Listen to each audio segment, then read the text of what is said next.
School's production of Henry V.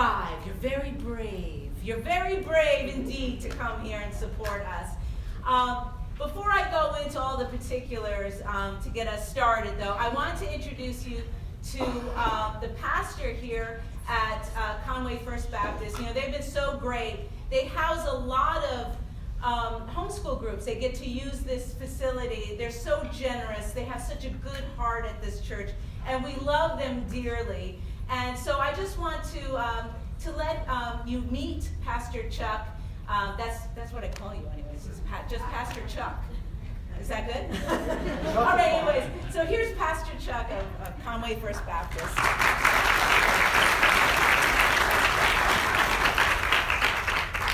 Julie said I had to stand up in front of you, but I'm not acting today. By the way, it is first of all, I carry this to remind me, shut them down, all right? Turn them off. I have it on because we have somebody that just came home from the hospital. It is on silence, just in case he needs me. That's why I'm in the back. So please, out of respect, they have put in such a long, long time. Hard work, lots of hours. They set this up since Sunday afternoon. All right, and then they're going to tear it all down on Saturday. So they put in so much hard work. It's our pleasure just to be able to host you, to partner with you parent educators. We're homeschoolers ourselves. We understand the unique challenges it is in this day and time to raise our children, to raise them with values, and we are so glad to be your partners. And for your students, they've done a marvelous job. By the way, parents, I am frequently seen in the building, and your kids are just. Your students are wonderful. They don't like to be called kids. Your students are wonderful, and it's our privilege to host you. By the way, if you're looking for a church home, we'd love to have you Sunday morning, 11 o'clock, in-face person worship. So, what else did you want to say? That's good. That's good. Turn those off. That's what I want you to get out of here. All right. Thank you. Thank you, Pastor Chuck. All right. So, yes, okay. Silence your phones, of course. And just to let you know, there are bathrooms in the back. But while the show is going on, we ask that if you need to use the restroom, if you could exit out the back here. And I hate to ask this, but you're going to have to walk around and go to the side door. Just keep walking, you'll find it. And then you can use the bathroom there. Only because we have so many costume changes, and we've got wires and things. For instance, this play has 48 characters. And I have 11 students. So do the math. So, anyways, one thing I do want to tell you is that this is not a drama program. This is not a performing arts program. None of these kids are performing arts students. So what we do is we study Shakespeare, we read it, and then we do what I think is meant for Shakespeare, which is to perform. You're not really supposed to read it like a book, right? It's meant for actors to act it.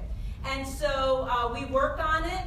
We have a design. We work on learning our lines. And we always have different things that we work on every year. One year we did commedia, and another year we did singing. And this year we worked on some accents, like how to do different foreign accents. That was a little focus for us. Now this is our last class, and you're part of that, because without an audience, it's not theater, right? So you're helping me teach them this last lesson. So just to let you know, that if somebody goes up online, I tell them, go ahead and call for line. We have somebody on book. So, if you might hear that, if somebody, it's a lot of Shakespeare words. And so they'll call for line, they'll get their line, and we move on, and that's what we do. So anyways, I hope you really enjoyed the show. So we're ready to get started for Henry V.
and monarchs to behold the swelling scene.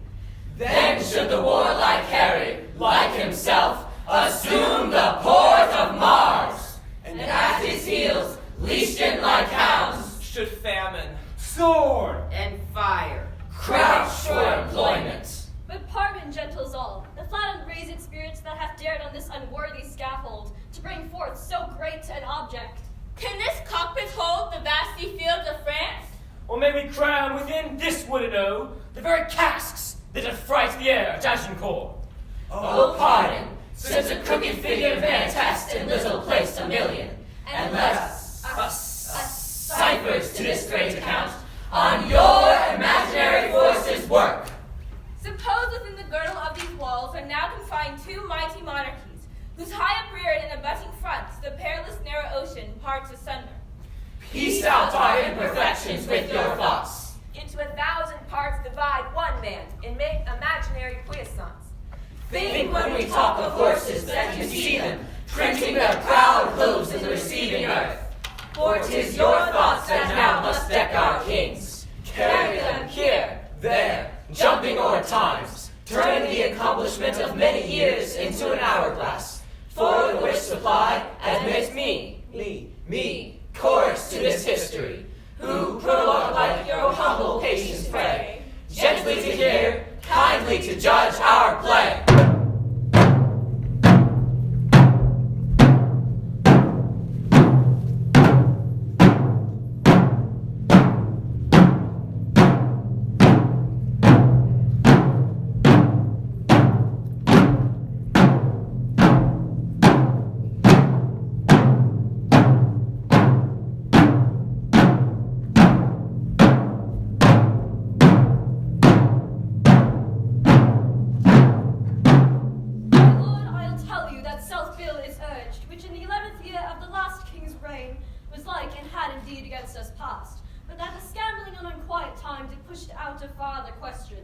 But how, my lord, shall we resist it now? It must be thought upon, for if it passed against us, we lose better half of our possession. For all the temporal lands which men devout by testament have given to the church, would they strip from us. This would drink deep. 'Twould drink a cup and all. But what prevention? The king is full of grace and fair regard, And the true lover of the holy church. hear him but reason in divinity, and all admiring with an inward wish. You would desire the king were made a prelate. Hear him debate of commonwealth affairs. You would say it hath been all in all his study. List his discourse of war, and you shall hear a fearful battle rendered you in music. Turn him to any cause of policy, the gaudy knot of it he will unloose. Familiar as his garter, that when he speaks, the air a chartered libertine is still, and the mute wonder lurketh in men's ears to steal his sweet and honeyed sentences. The strawberry grows underneath the nettle, and wholesome berries thrive and ripen best favored by fruit of baser quality. And so the prince obscured his contemplation under the veil of wildness, which no doubt grew like the summer grass, fastest by night, unseen, yet crested in its faculty. It must be so, for miracles are ceased, and we must needs, therefore, admit the means how things are perfected. But, my good lord, how now for mitigation of this bill urged by the commons? Doth his majesty incline to it or no? He seems indifferent, or rather swaying more upon our part than cherishing the exhibitors against us. For I have made an offer to his majesty as touching France, to give a greater sum than ever at one time did to his predecessors part withal. How did this offer seem received, my lord? With good acceptance of his majesty, save that there was not time enough yet to hear, as I perceived his grace would fain have done, the severals and unhidden passages of his true titles to some certain dukedoms, and generally to the crown and seat of France, and derived from Edward, his great-grandfather. What was the impediment that broke this off? The French ambassador upon that instant craved audience, and the hour, I think, is come to give him hearing. Is it 4 o'clock? It is. Then go ye in to know his embassy, which I could with a ready guess declare before the Frenchmen speak a word of it. I'll wait upon you, and I long to hear it.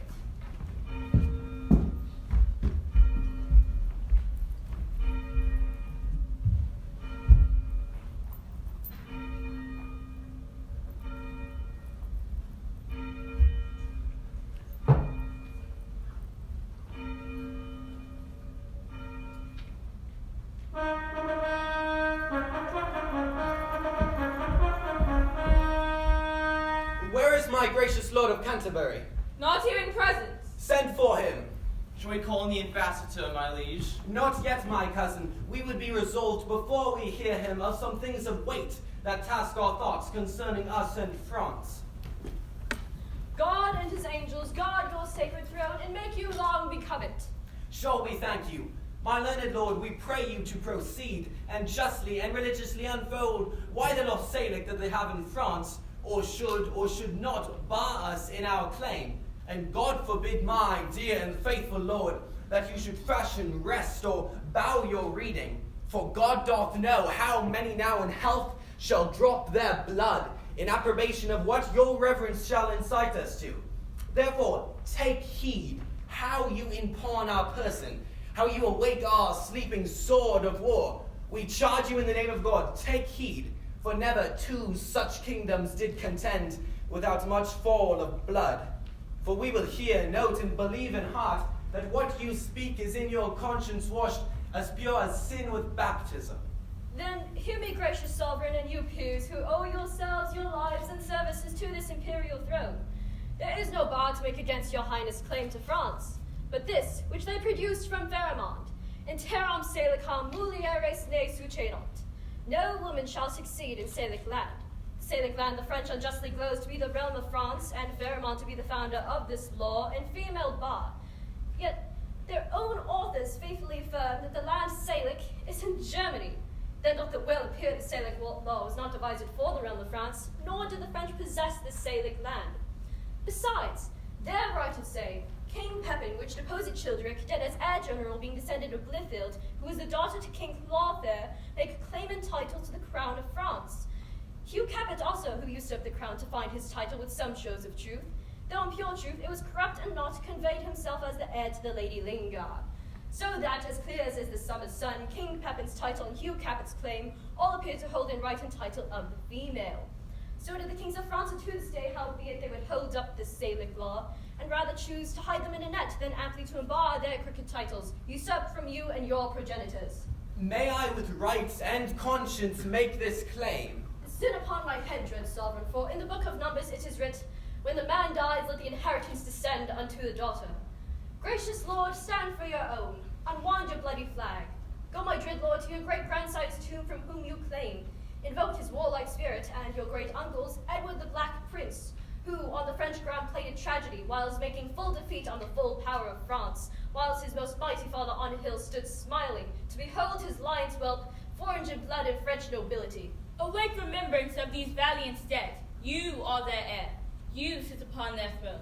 The blood and courage that renowned them runs in your veins, and my thrice puissant siege is in the very memon of his youth, ripe for exploits and mighty enterprises. You brother kings and monarchs of the earth, do you all expect that you should rouse yourself as the former lions of your blood? They know your grace hath cause and means and might. So hath your highness. Never king of England had nobles richer and more loyal subjects, whose hearts have left their bodies here in England and lie pavilion in the fields of France. Oh, let their bodies follow, my dear liege, with blood and sword and fire to win your right. In aid whereof we of the spirituality raise your highness such a mighty sum as never did to your ancestors part of all. We must not only arm to invade the French, but lay down our proportions to defend against the Scot, who will make road upon us with all advantages. It follows then that the cat must stay at home, yet that is but a crushed necessity. And since we have locks to safeguard necessaries and pretty traps to catch the petty thieves, while the armed head must fight abroad, the advised head must defend itself at home.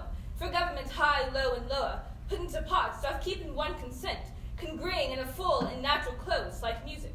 Therefore to France, my liege, divide your happy England into four, whereof take you 1/4 into France, and you withal shall make all Gallias shake.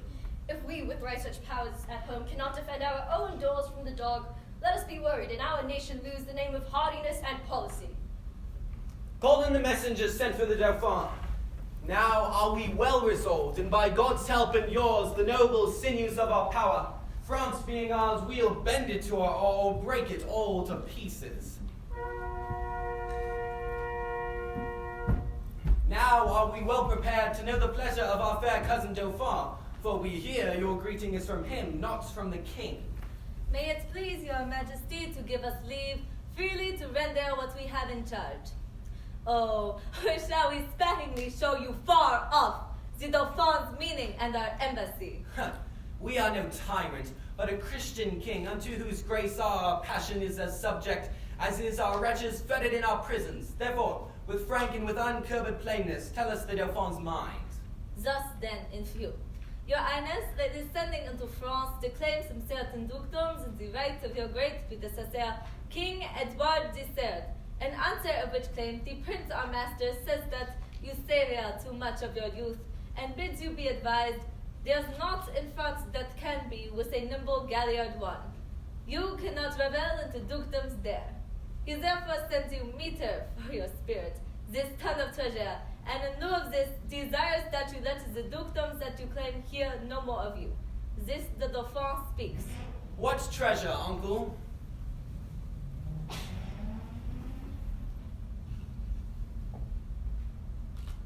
Tennis balls, my liege.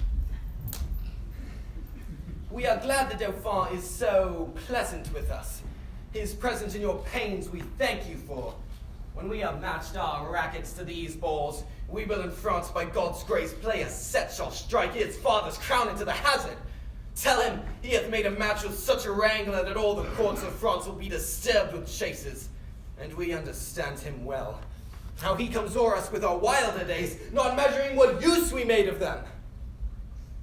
But tell the Dauphin, I will keep my state, be like a king, and show my sail of greatness when I do rouse me in my throne of France. For that I have laid by my majesty and plodded like a man for working days, but I will rise there with so full of glory that I will dazzle all the eyes of France, yea, strike the Dauphin blind to look on us. And tell the pleasant prince this mock of his hath turned his balls to gunstones, and his soul shall stand sword charged for the wasteful vengeance that shall fly with them.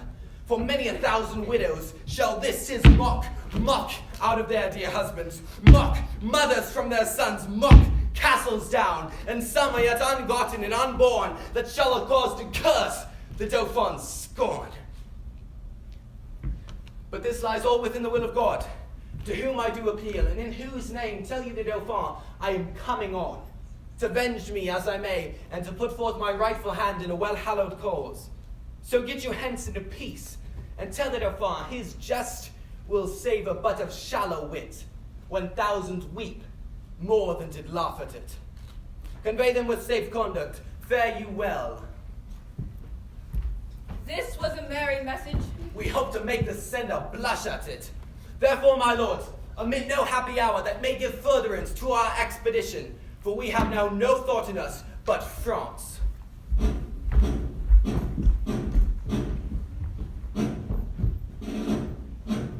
Now all the youth of England are on fire, and silken dalliance in the wardrobe lies. Now thrive the armorers, and honor's thought reigns solely in the breast of every man. They sell the pasture now to buy the horse.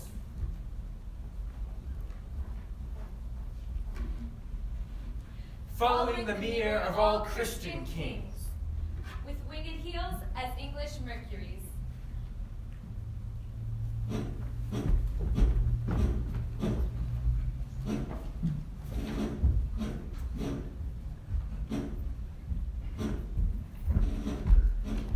Well met, Corporal Nim. Good morrow, Lieutenant Bartle. What, I ain't at pistol any friends yet? For my part, I care not. I say little when time shall serve. There shall be smiles.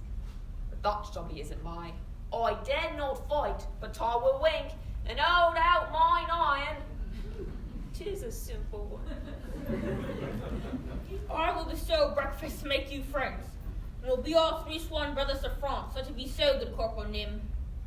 Faith, I will live so long as I may. That's certain of it. And when I cannot live any longer, I will do as I may. That is my rest. That's the rendezvous of it. It is certain, Corporal, that Eve's married to Nell quickly, and certainly she did you wrong, for you will troth plight to her. I cannot tell. Things must be as they might. Here comes Entered Pistol and his wife. Good Corporal, be patient it. How now, my nose pistol? Oh, by Stoik! Call'st thou me host? By this hand, I swear I scorn the term. Nor shall my Nell keep lodgers. No, boy, my troth. Not long. Ha! Oh! Oh! Oh, well a day, lady, if he be not you now. Good lieutenant, good corporal, I fear nothing here. Pish! Pish for thee, thou Iceland dog! Thou prick-eared cur of Iceland! Oh, good corporal, name, show thy belly, put up your sword. You sure? I would have you soulless. Soulless, egregious dog! Oh, viper vile! The soulless in thy most marvellous face, and in thy teeth, and in thy throat, and in thy hateful lungs, yea, in thy maw, paddy, and which is worse, within thy nasty mouth. I do retort the soulless in thy bowels. I am not Boston. You cannot conjure me. I have been able to knock you indifferently well. If you grow foul with my pistol, I will scour you with my rapier as I mind fair terms. If you walk off, I prick your guts a little in good terms, as I mind lots the evil of it. O braggart vile and damned furious white, the grave doth gape and dote and death is near. Therefore, exhale. Hear me what I say. He that strikes the first stroke, I'll run him up to the hilts as I am a soldier. An oath of mickle might, and fury shall abide. Give me thy fist, thy forfeit to me give. Thy spirits are most tall. I will cut thy throat one time rather in fair terms, not the evil of it. Complete gauze, that is the word. I defy thee again. Oh, hound of Crete! Thinkest thou my spouse to get? I have, and I will own, a quondam quickly, for the only she, and Palka is enough to go to. Mine house pistol, you must come to your master and your hostess. He is very sick and went to bed. Faith, he's very ill. Boy, my troth. He'll yield the cold pudding one of these days. The king has killed his aunt. Good husband, come on presently. Come, shall I make you two friends? We must have France together. While the devil should we keep knives, cut one another's throats. Let floods all's well, and fiends for food howl on. You'll pay me the 8 shillings I won of you at bed? Bice is the slave that pies. Stop now, I will have, not the evil of it. As manhood shall compound. Push home. By the sword, he that makes the first thrust, I'll kill him. By the sword, I will. Sword is an oath, and oaths must have their course. Corporal them and thou wilt be friends. Be friends. And thou wilt not, why then be enemies with me too. Prithee, put up. A noble shalt thou have, and present pay, and liquor likewise will I give to thee, and friendship and brotherhood shall combine. I shall live by Nim, and Nim shall live by me. Is not this just? For I shall settle be unto the camp, and profits will accrue. Therefore, give me thy hand. I shall have my noble. In cash, most justly pied. Well then, not the evil of it. As ever you came of women coming quickly to Sir John, those sweet men come to him. King hath run body in his own the night, that's the even of it. Nim, thou hast spoke the right. His heart is fracted and corroborate. The king is a good king, but it must be as it might. He passes some humors and careers. Let us condole the night. For lambkins, we will live.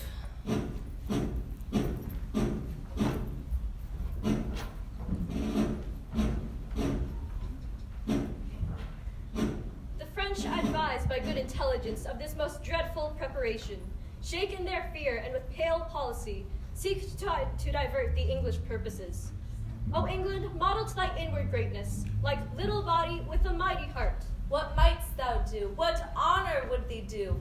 Were all thy children kind and natural. But see, thy fault France hath in thee found out. A nest of hollow bosoms which he fills with treacherous crowns, and 3 corrupted men. One Richard, Earl of Cambridge. The second, Henry, Lord Scroop of Masham. And the third, Sir Thomas Grey, Knight of Northumberland, have for the guilt of France, O guilt indeed, confirmed conspiracy with fearful France, and by their hands this grace of kings must die, if hell and treason hold their promises, ere he take ship from France and in Southampton. Linger your patience on, and will digest the abuse of time, force a play. The sum is paid, the traders are agreed. And the scene is now transported, gentles, to Southampton. There is the playhouse now. There must you sit. And thence to France shall we convey you safe, charming the narrow seas to give you gentle pass. For, if we may, we'll not offend one stomach with our play.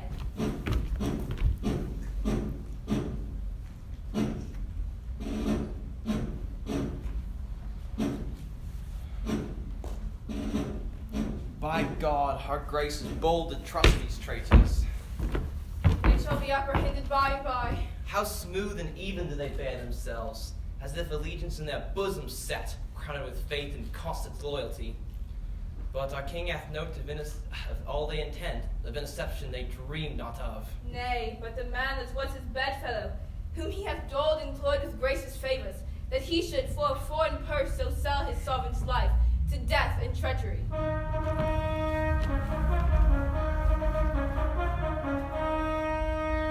Now since the wind fair, we will aboard.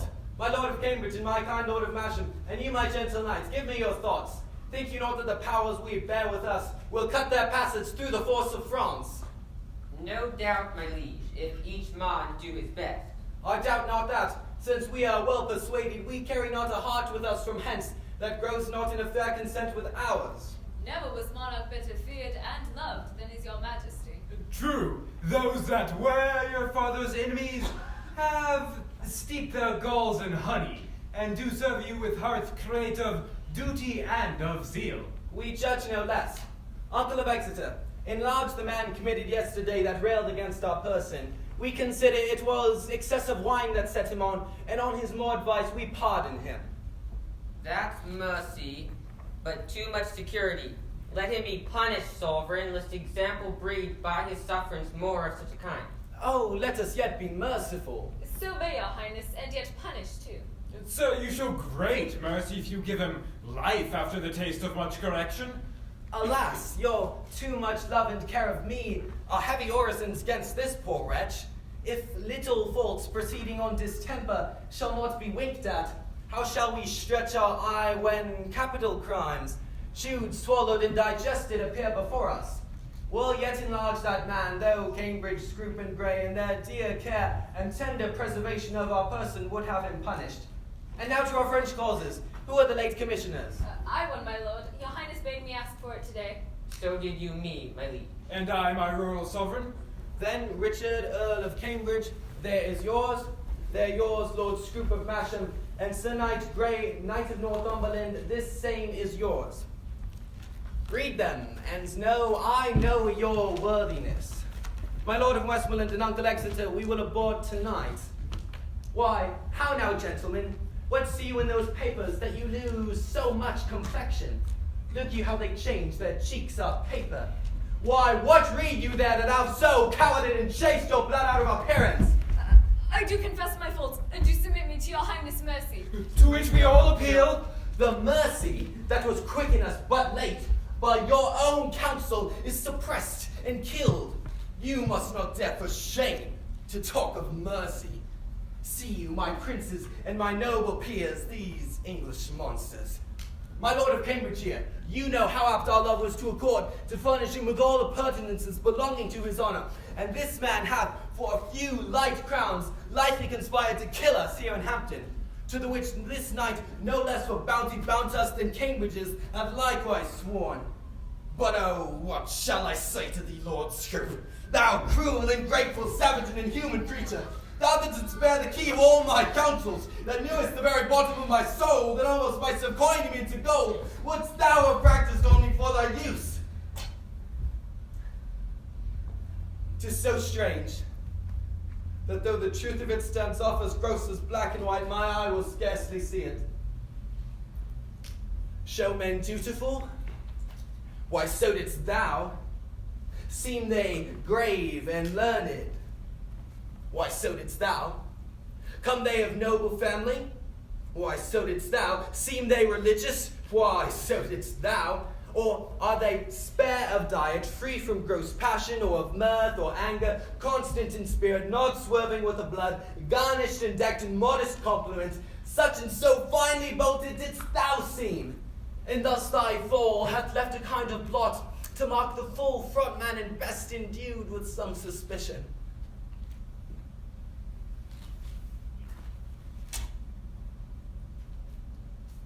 I will weep for thee, for this revolt of thine methinks is like another fall of man. Their faults are open. Arrest them to the answer of the law, and God acquit them of their practices. I arrest thee of high treason by the name of Richard, Earl of Cambridge. I arrest thee of high treason by the name of Henry, Lord Scroop of Masham. I arrest thee of high treason by the name of Thomas Gray, Knight of Northumberland. Our purposes God justly hath discovered, and I repent my fault more than my death, which I beseech your highness to forgive, although my body paid the price of it. For me, the gold of France did not seduce, though I did admit it as a motive, the sooner to effect what I intended. But God be thanked for prevention, which I in sufferance heartily will rejoice, beseeching God and you to pardon me. Never did a faithful subject more rejoice at the discovery of a most dangerous treason than I do at this hour overjoy myself. Prevented from a damned enterprise, my fault, though not my body, pardon, sovereign. God quit you in his mercy. Hear your sentence. You have conspired against our royal person, joined with an enemy proclaimed, and from his coffers received the gold and earnest of our death. Touching our person seek we no revenge, but we our kingdom's safety must so tender, that to her laws we do deliver you. Get you therefore hence, poor miserable wretches, to your death. The taste whereof God of his mercy give you patience to endure, and true repentance of all your dear offences. Bear them hence. Now, lords, for France, the signs of war advance. No king of England, if not king of France.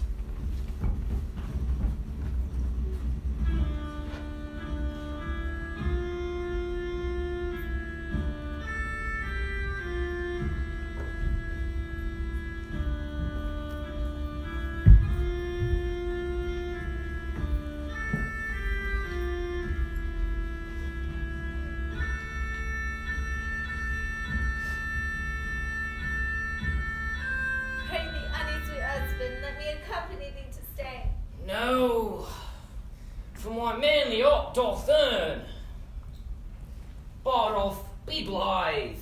Nym, rouse thy vaunting vines. Boy, bristle thy courage up. For Falstaff, he is dead, and we must earn therefore. Put up with him. Worse may easier than ever nor now. Nay, sure, he's not in hell. He is in Arthur's bosom. If ever a man went to Arthur's bosom, he made a finer end and went away on him than any Christian child. He parted even between 12 and 1, even at the tenor of the toy. For after I saw him fumble with the sheets and play with flowers and smile upon his finger's end, I knew there was but one way. For his nose was as sharp as a pen, and he talked of green fields. How now, Sir John, quoth I, what man, be of good cheer. So he cried out, God, God, God, 3 or 4 times. No, I to comfort him, bid him he should not think of God. I hope there is no need to trouble himself with such thoughts yet. So he made me lay more cloths on his feet, and I put my hand into the bed and felt them, and they were as cold as any stone. They saw he cried out of sack. Why, that he did. Pound of woman. Nay, that he did not. Yes, that he did, and said that they were devils incarnate. He could never abide carnation. So it was a colour he never liked.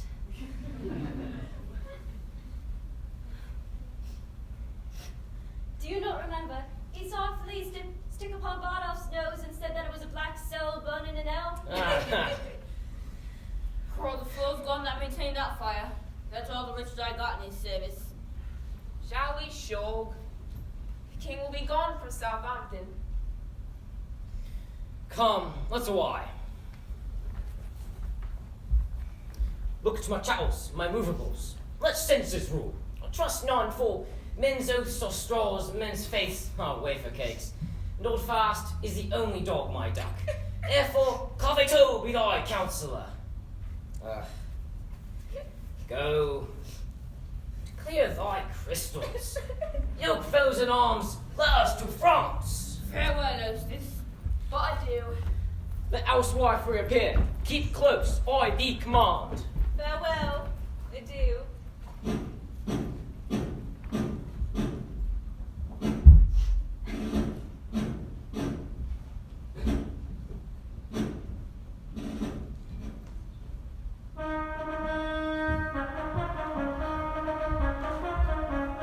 Thus comes the English with full power upon us, and more than it us carefully concerns to answer royally in our defences. It fits us then to be as provident as fear may teach us out of late examples left by the fatal and neglected English upon our fields. My most redoubted father, 'tis most meets that we go to arm us against the foe. Therefore I say 'tis meets that we all go forth to view the sick and feeble parts of France, and let us do it with no show of fear. No more than is the English who are busied with their Whitsun Morris dance. For my good liege, they are so idly keen, her sceptre so fantastically borne, by a vain, giddy, shallow, humorous youth, that fear attends her not. Oh, peace, Prince Dauphin.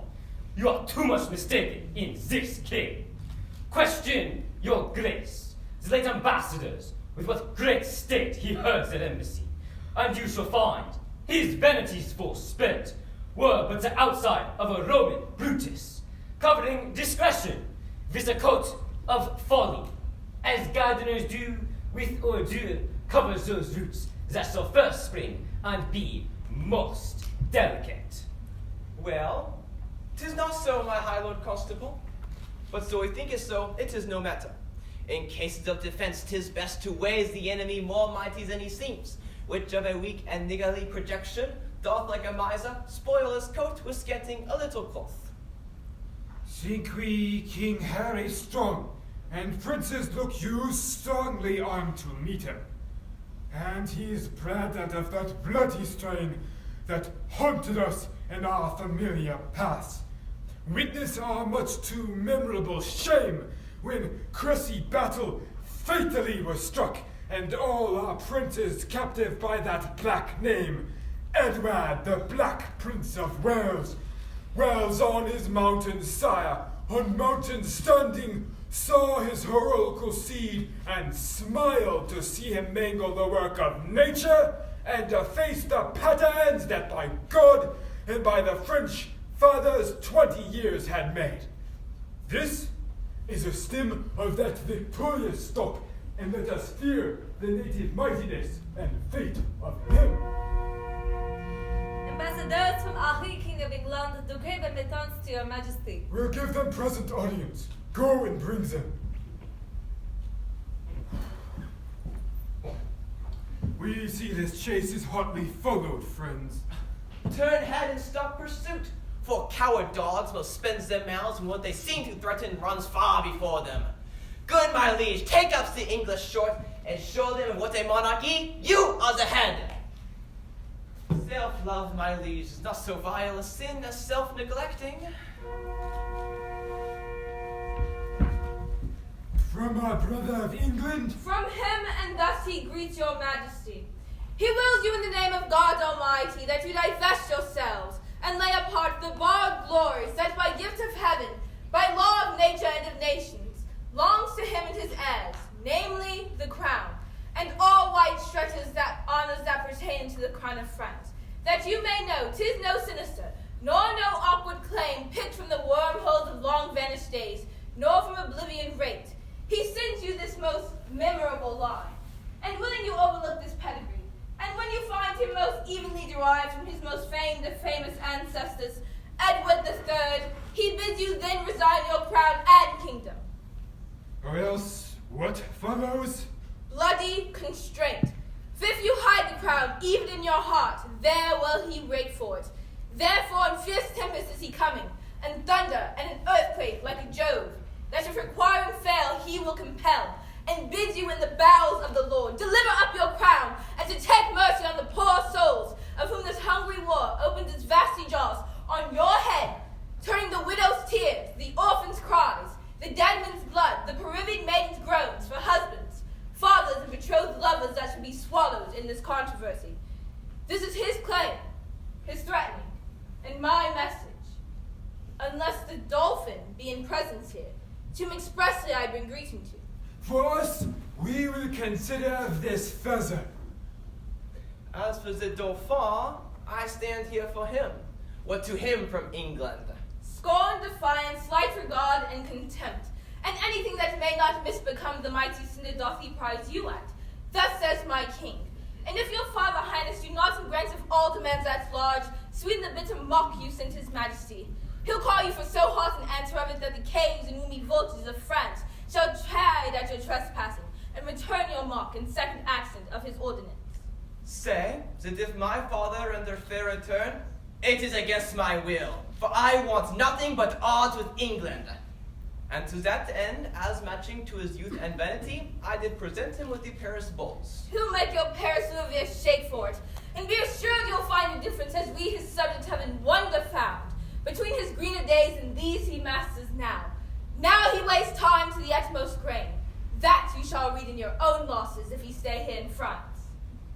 Tomorrow shall you bear our full intent back to our brother of England.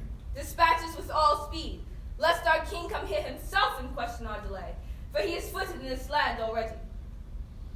Haste night is but little pause and small breath for matters of this consequence.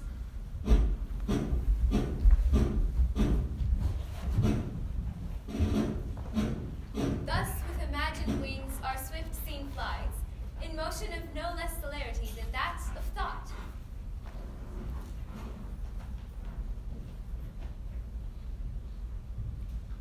Suppose that you have seen the well-appointed king at Dover Pier embark his royalty and his brave fleet, with silken streamers the young Phoebus fanning. Play with your fancies, and in them behold, upon the hempen tackle, ship boys climbing. Hear the shrill whistle which doth order gives to sounds confused.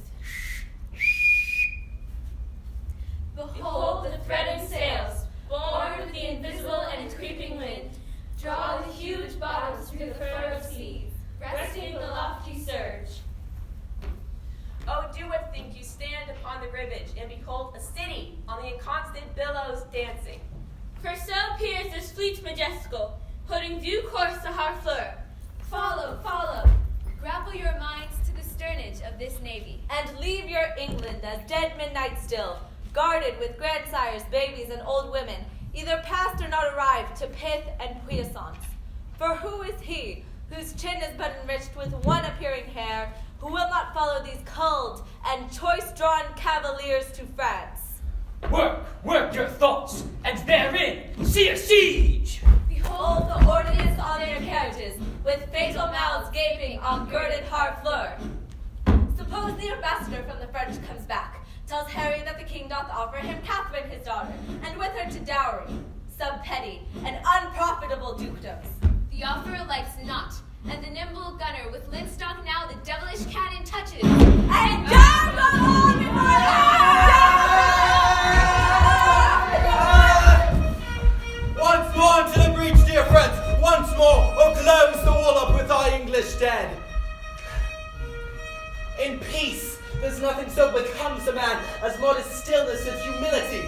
But when the blast of war blows in our ears, then imitate the action of the tiger. Stiffen the sinews, summon up the blood, disguise fair nature with hard-favored rage. Then lend the eye a terrible aspect. Let it pry through the portage of the head like the brass cannon. Let the brow o'erwhelm it. Now set the teeth and stretch the nostril wide. Hold hard the breath and bend up every spirit to its full height. On, you noblest English, whose blood is fed from fathers of war proof. Fathers that, like so many Alexanders, have in these parts from morn till even fought and sheathed their swords for lack of argument. Dishonor not your mothers. Now attest that those whom you called fathers did beget you. Become me now to men of grosser blood, and teach them how to war. And you, good yeomen, whose limbs were made in England, show us here the mettle of your pasture. Let us swear that you are worth your breeding, which I doubt not, for there is none of you so mean and base that hath not noble lustre in your eyes. I see you stand like greyhounds in the slips, straining upon the start. The game's afoot. Follow your spirit, and upon this charge, cry God for Harry! God for Harry! England! England!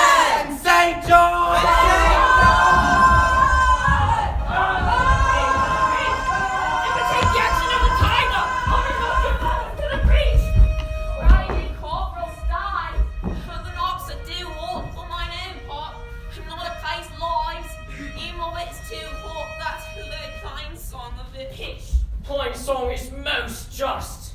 For rumors do abound, knocks go and come, God's vassals drop and die. And sword on shield, in bloody field, doth win immortal fine.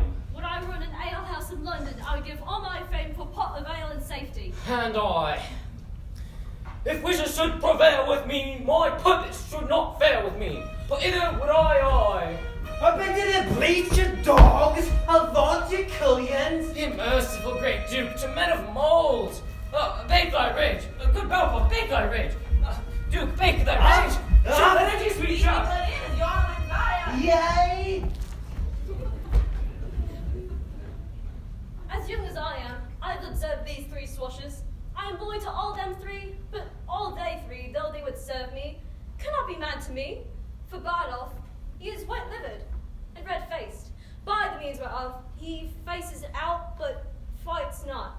For Pistol, he hath a killing tongue and a quiet sword, by the means whereof he breaks words and keeps our weapons. For Nymph, we have never broke any man's head but his own, and that was against a post when he was drunk. They will steal anything and call it purchase. Bardolph, still a loot case, bought 12 leagues, and sold it for 3 halfpence. Nym and Bardolph are sworn brothers, and filching and in Calais they stole a fire shovel. They would have me as familiar with men's pockets as their gloves and their handkerchiefs. I must leave them and seek some better service.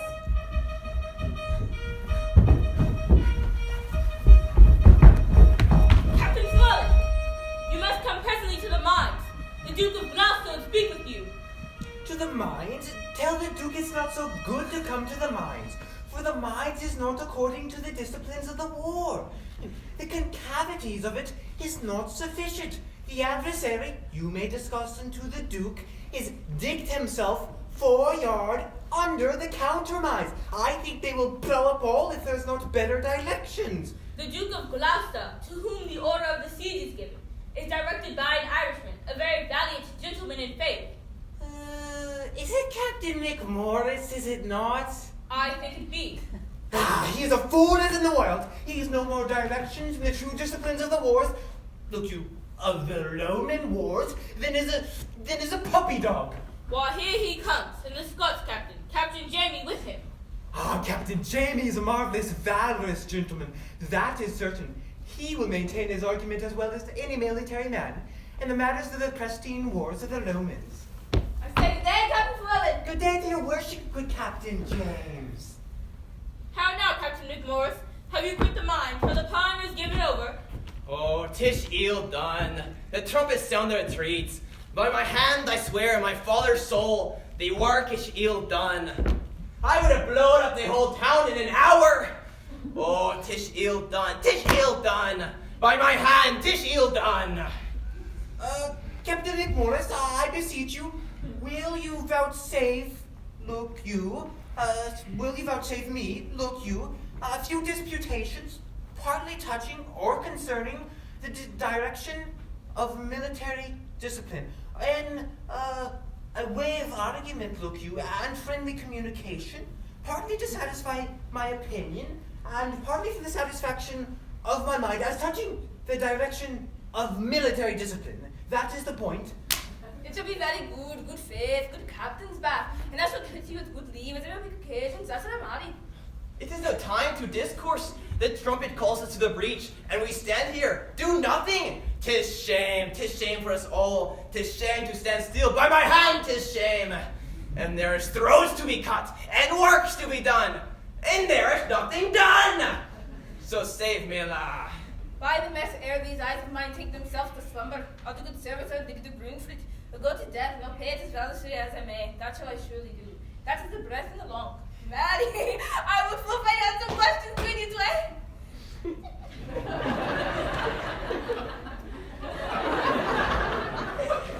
Captain McMorris, and I think under your collection there is not many of your nation. Of my nation? What is my nation? Who talks of my nation? Look, you, if you take the matter, then it is otherwise meant, Captain McMorris. Peradventure, I think you do not use me with that affability that you ought to, in discretion, use me, being as good as a man as yourself, both in the direction of military discipline and in derivation of my birth and in other particularities. I do not know you so good a man as myself, so save me. I will cut off your hand! Gentlemen, both, you mistake each other. Ah, that's a foul fault. The town sounds appalling. Captain McMorris, when there's more better opportunity to be required, look you, I will be so bold as to say that I know the disciplines of the war, and there is an end. How yet resolves the governor of the town? This is the latest power we will admit. Therefore, to our best mercy give yourselves, or like to men proud of destruction, defy us to our worst. For as I am a soldier, a name that in my thoughts becomes me best, if I begin the battery once again, I will not leave the half-achieved Harfleur, till in her ashes she lie buried. The gates of mercy shall be all shut up, and the fleshed soldier, rough and hard of heart, in liberty of bloody hand, shall range with conscience wide as hell, mowing like grass your fresh fair virgins and your flowering infants. Therefore, you men of Harfleur, take pity of your town and of your people, whilst yet my soldiers are in my command. If not, why in a moment look to see the blind and bloody soldier with foul hand desire the locks of your shrill, shrieking daughters, your fathers taken by the silver beards and their most reverend heads dashed to the walls, your naked infants spitted upon pikes, whilst the mad mothers with their howls confused do break the clouds, as did the wives of Jury at Herod's bloody hunting slaughtermen. What say you? Will you yield, and this avoid, or guilty in defense be thus destroyed? The dauphin, of whom suppose thee entreated, returns us that his powers are not yet so ready to raise so great a siege. Therefore, great king, we offer our town and lives to thy soft mercy. Enter our gates, dispose of us and ours, for we no longer are defensible. Open your gates. Come, Uncle Exeter. Go you and enter Harfleur. There remain and fortified strongly against the French. Use mercy to them all for us, dear uncle. The winter coming on and sickness growing upon our soldiers, we will retire to Calais. Tonight in Harfleur will we be your guest. Tomorrow for the march are we addressed.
Je pense qu'ils sont appelés de fingers. Oui, de fingers.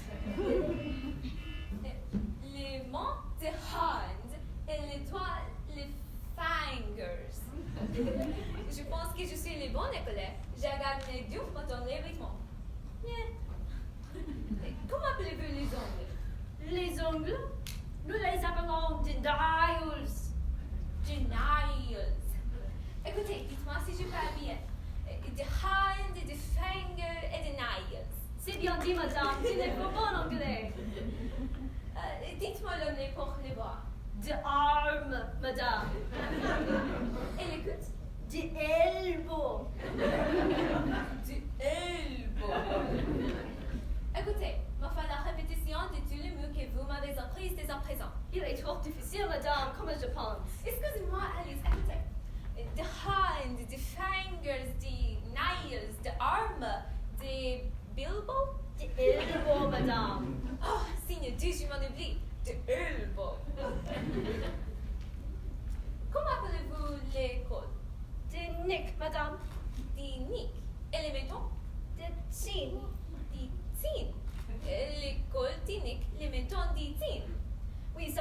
honneur, en vérité, vous prononcez les mots ainsi droit que le natif d'Angleterre. Je n'ai de pas d'apprêter, pas de grâce du tout, et un peu de temps. N'avez-vous pas déjà oublié ce que je vous enseignais? Non, je réciterai à vous promptement. The hand, the fingers, the miles. The nails, madame. The nails, madame. The arm, the elbow. Ça votre honneur, the elbow. Ainsi dis-je, the elbow. Et the nick et the tin. Oh, comment appelez-vous les pieds? Le foot, madame. Les foot. Néanmoins, je réciterai une autre fois mes leçons ensemble. The hands, the fingers, the nails, the arm, the elbow, the neck, the tin et the foot. Excellent, madame. C'est pour une fois. Alors nous indignons.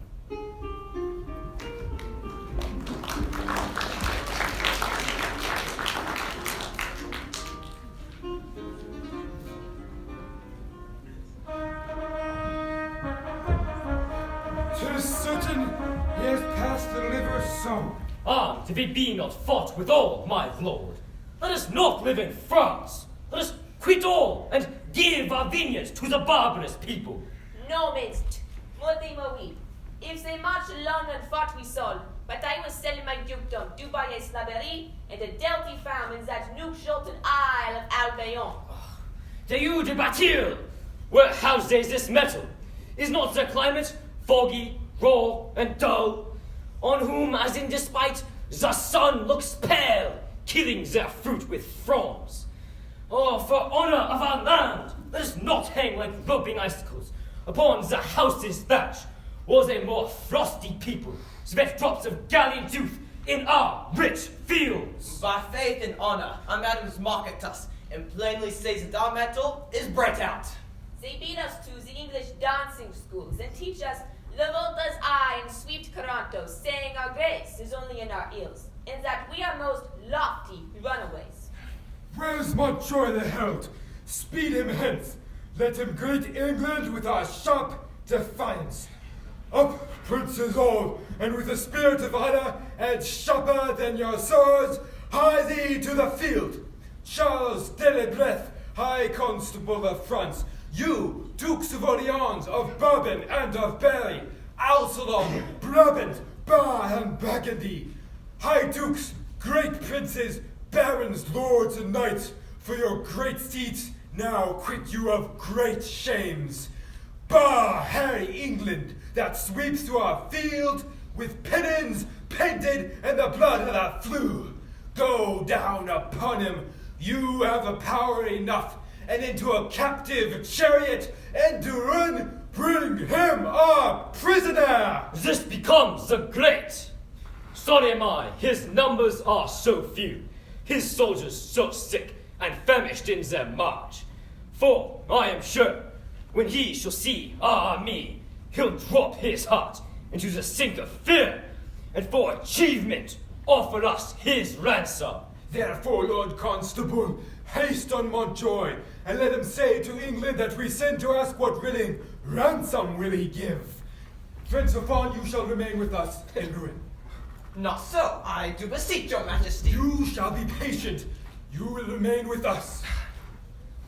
Now forth, Lord Constable, and princes all, and quickly bring us word of England's fall.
bridge? Aye, there was very excellent services committed at the bridge. Is the Duke of Exeter safe? The Duke of Exeter is as magnanimous a man as Agamemnon, and a man that I love and I honor with my soul and my heart and my duty and my life and my living and my uttermost power. Oh, he's not, God be praised, any heart in the world, but keeps the bridge most valiantly, with excellent discipline. There is an ancient lieutenant there at the bridge. I think he's as valiant a man as Mark Antony, and he is a man of no estimation in the world, but I did see him do as a valiant service. What do you call him? Ancient Pistol is he called. I know him not. Him is the man. Captain, I thee beseech to do me favours. The Duke of Exeter doth love thee well. Aye, God be praised, and I have merited some love at his hands. Bardolph, a soldier firm and sound of art, of buxom valour, ath by cruel fight and giddy fortune's furious fickle wheel, that goddess blind that stands upon the rolling restless stone. By your patience, Ancient Pistol, Fortune is painted blind with a muffler for her eyes to signify to you that Fortune is blind. And she is painted also with a wheel to signify to you, which is the moral of it, that she's turning in constant and mutability and variation. And her foot, look you, is fixed upon a spherical stone, which rolls and rolls and rolls. In good truth, the poet does make an excellent description of it.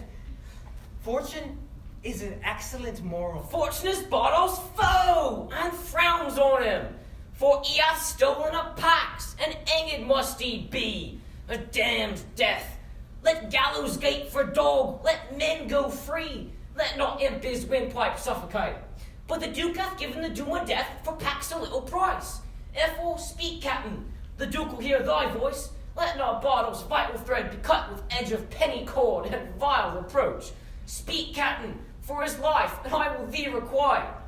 Ancient Pistol, I do partly understand your meaning. Well, then rejoice therefore. Why, certainly it is not a thing to rejoice at, for if it were my own brother, I would desire the Duke to use his good pleasure and to put him to execution. For discipline ought to be used. Die! And be damned. Very good. Why, this is an errant counterfeit rascal. I remember him now, a bard, a cutpurse. I assure you he had uttered as plain words at the bridge as I shall see in a summer's day. But 'tis no matter.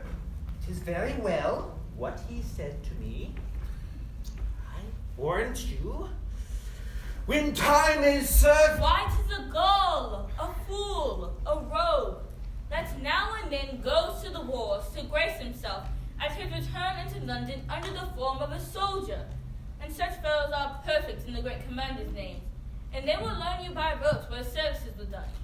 At such and such a sconce, at such a breach, at such a convoy, who came off bravely, who was shot, who disgraced what terms the enemy stood on, and this they con perfectly in the phrase of war, which they trick up with new-tuned oaths, and with the beard of the general's cut, and the horror to of the camp with among foaming bottles and air-washed wits is wonderful to be thought on. But you must learn to know such slanders of the age, or else you may be marvelously mistook. I tell you what, Captain Gower, I do perceive that he is not the man he would gladly make show the world he is. If I find a hole in his coat, I will tell him my mind. Hark you, the king is coming. God bless your majesty. How now, Llewellyn, camest thou from the bridge? Aye, so please the majesty, the Duke of Exeter has very gallantly maintained the bridge. Yes. It's gone off, look you, and those most gallant and brave passages. The adversary was have possession of the bridge, but is forced to retire. And the Duke of Exeter is master of the bridge. Huzzah! What men have you lost, Llewellyn? The perdition of the adversary has been very great, reasonably great. Mary, for my own part, the Duke has lost never a man, but one that is like to be executed for robbing a church.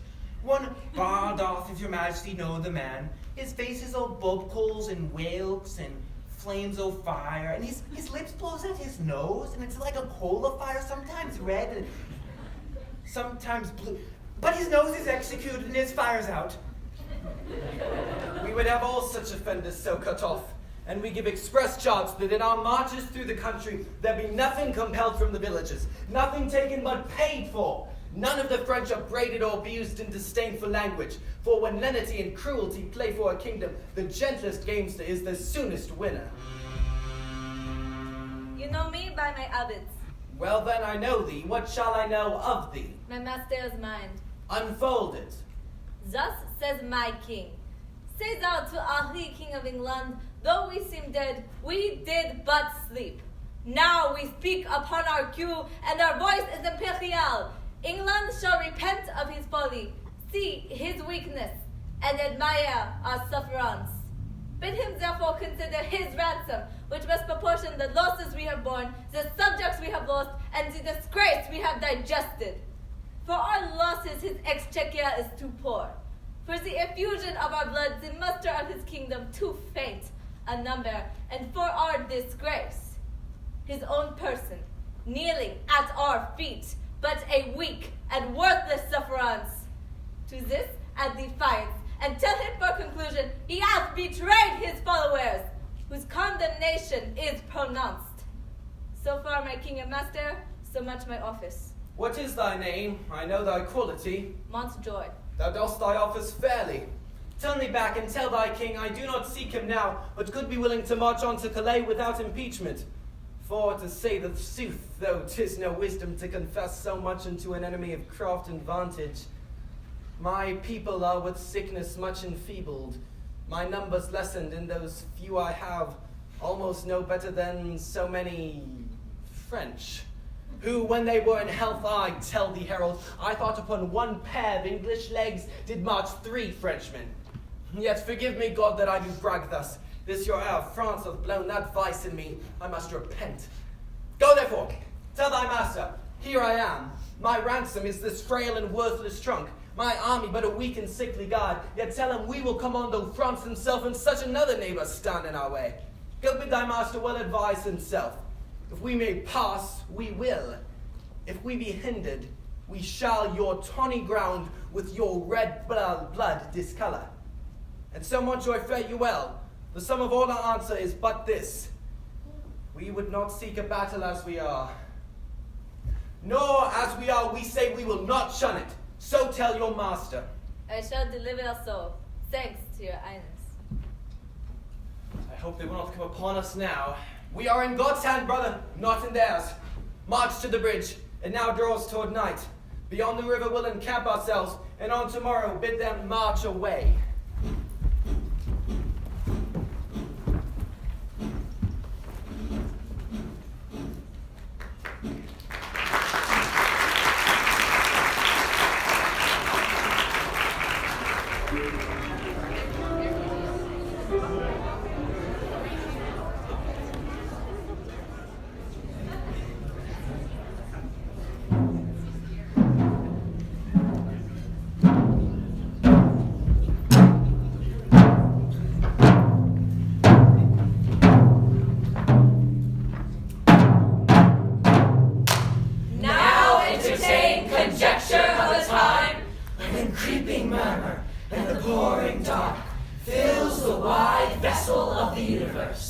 From camp to camp, through the foul womb of night, the hum of either army stilly sounds. That the fixed sentinels almost receive the secret whispers of each other's watch. Fire Answers fire. and through their paling flames, each battle sees the other's umber face. Steed threatens steed in high and boastful neighs, piercing the night's dull ear. And from the tents, the armorers accomplishing the night, with busy hammers closing rivets up, give dreadful note of preparation. I have the best armor in the world, but I would it were morning. You have an excellent armor, but let my horse have his do. It is the best horse of Europe. Will it never be morning? My lord Orleans and my high lord Constable, you talk of horse and armor.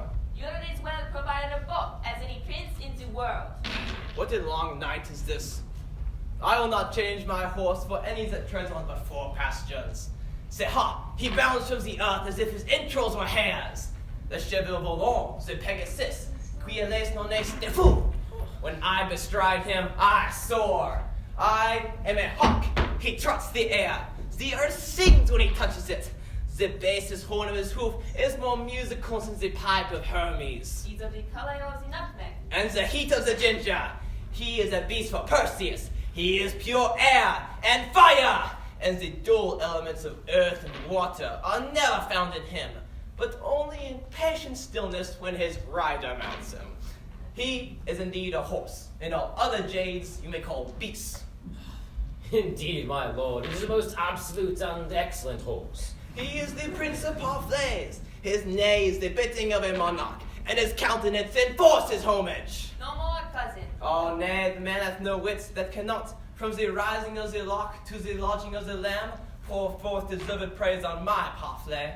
It is a seam as fluent as the sea, turns sands into eloquent tongues, and my horse is argument for them all. It is a subject for a sovereign to reason on, and a sovereign to ride on. I once wrote a sonnet in his favor, and began thus.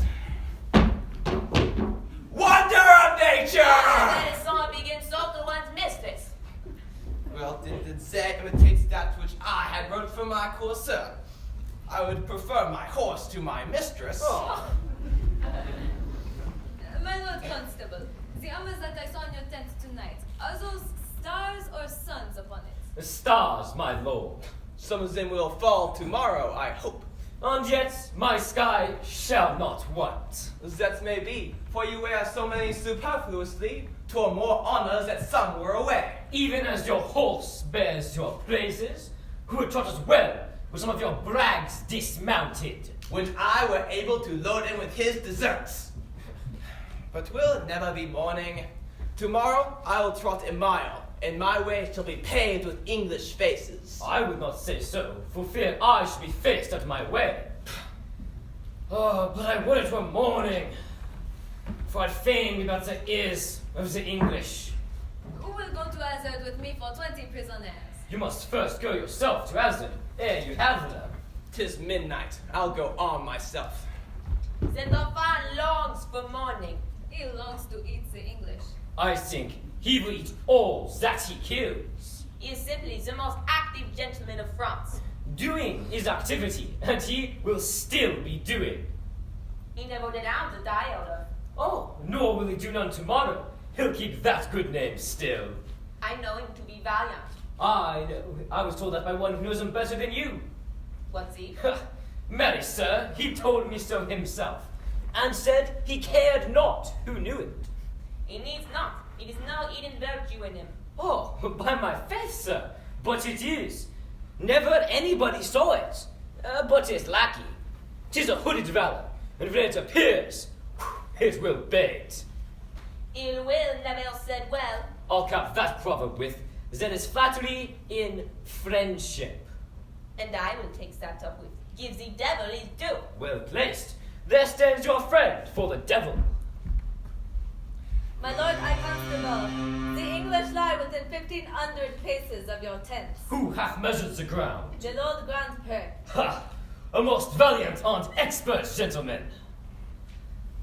But I would it were morning.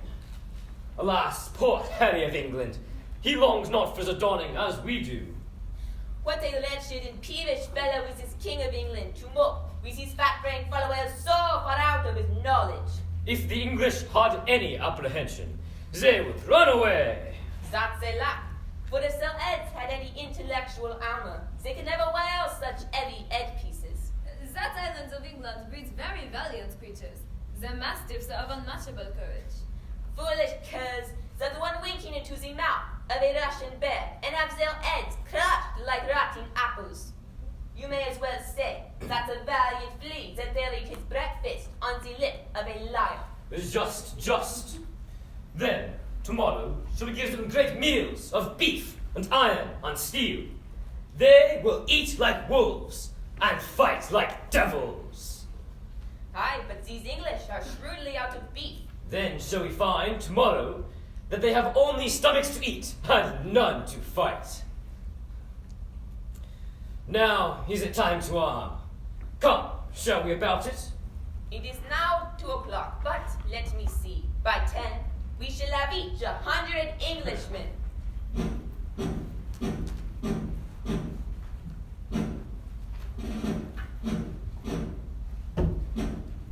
The country cocks do crow, the clocks do toll, and the third hour of dreary morning named.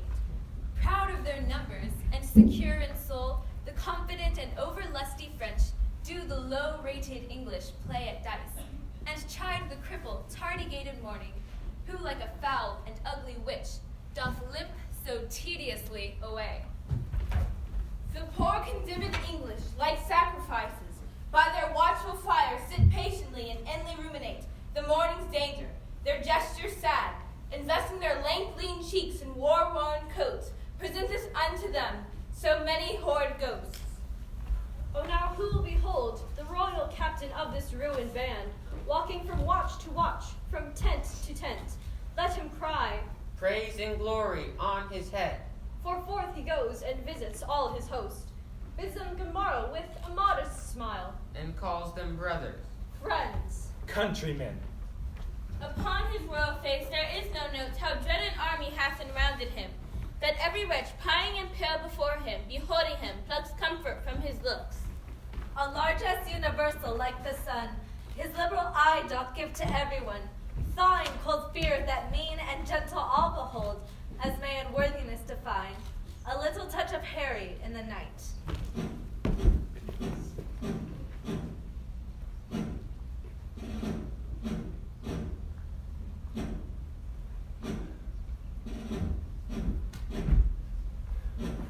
"'Tis true we are in great danger. The greater, therefore, should our courage be." A good moral to Thomas Eppingham. A good soft pillow for that good white head were better than a jealous Duff of France. Not so, my liege. This lodging likes me better, since I may say, now lie I like a king. Lend me thy cloak, Sir Thomas. Commend me to the princes in our camp. Do my good morrow to them, and anon desire them all to my pavilion. Shall I attend your grace? No, my good knight. Go with my brothers to my lords of England. I in my bosom must debate a while, and then I would no other company. The Lord in heaven bless thee, noble Harry.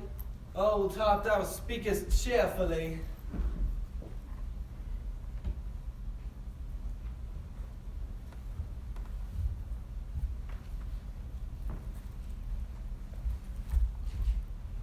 Oh, qui voir? Friends. Discuss unto me. Art thou officer, or art thou base, common, and popular? I am a gentleman of a company. Even so, what are you? As good a gentleman as the emperor.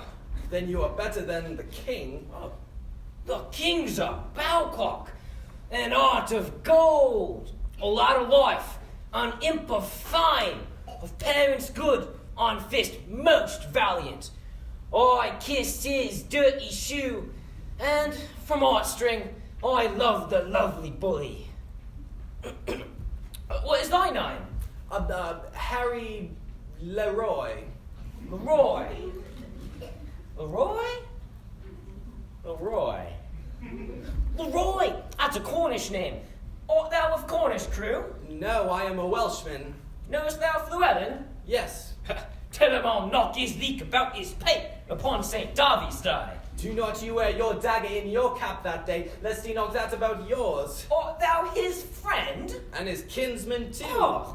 Oh, my name is Pistol Cold. It sorts well with your fierceness.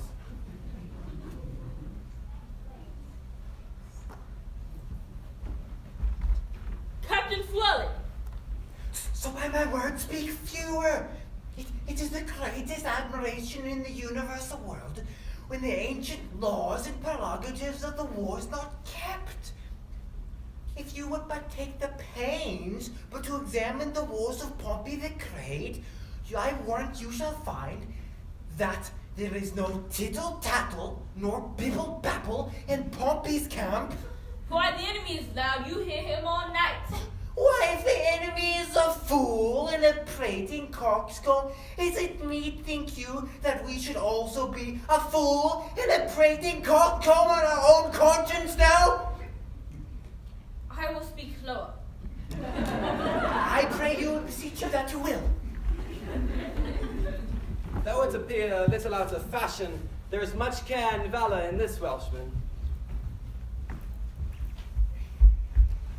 Brother John Bates, is not that the morning which breaks yonder? I think it be, but we have no great cause to desire the approach of day. We see yonder the beginning of the day. I fear we shall never see the end of it. Who goes there? A friend. Under what captain serve you? Under Sir Thomas Eppingham. A good old commander, most coy gentleman. I pray you, what thinks of our state? Even as men racked upon a sand that looked to be washed off the next tide. He hath not told his thought to the king. No, nor is it meet he should. For though I speak it to you, I think the king is but a man as I am. Though violet smells to him as it doth to me, his ceremonies laid by, in his nakedness he appears but a man. Therefore, when he sees reasons of fears as we do, his fears out of doubt be of the same relish as ours are. Yet in reason no man should possess him with any appearance of fear, lest he by showing it should dishearten his army. He may show what outward courage you will, but I believe as cold a night as 'tis, he can wish himself in Thames up to the neck, and I would he were, and I by him, at all adventures. So he would quit here.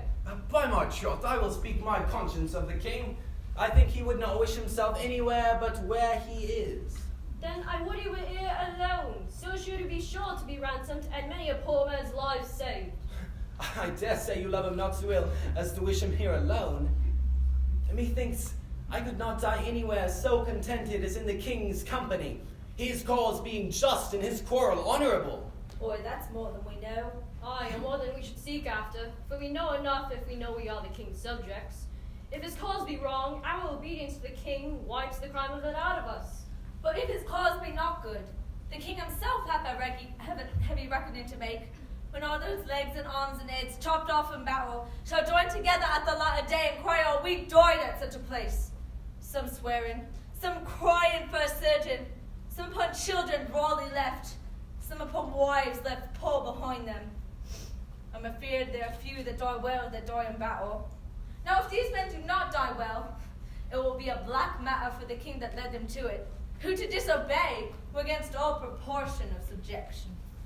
So that if a father sent about merchandise that do sinfully miscarry upon the sea, the imputation of his wickedness by your rule should be imposed upon the one who sent him, or if a servant under his master's command, transporting a sum of money, be assailed by robbers and die in many irreconciled iniquities, you may call the business of the master the author of the servant's damnation, but this is not so. The king is not bound to answer the particular endings of his soldiers, the father of his son, nor the master of his servant, for they purpose not their deaths when they purpose their services. Besides, there is no king, be his cause never so spotless, can try it out with all unspotted soldiers. Some peradventure have on them the guilt of murder, some of beguiling virgins, some making the wars the bulwark that have before gored the gentle bosom of peace with pillage and robbery. Now if these men can outrun native punishment, though they can outstrip men, they have no wings to fly from God. War is his beadle, war is his vengeance. No more is the king guilty of their damnation than he was before guilty of their impieties.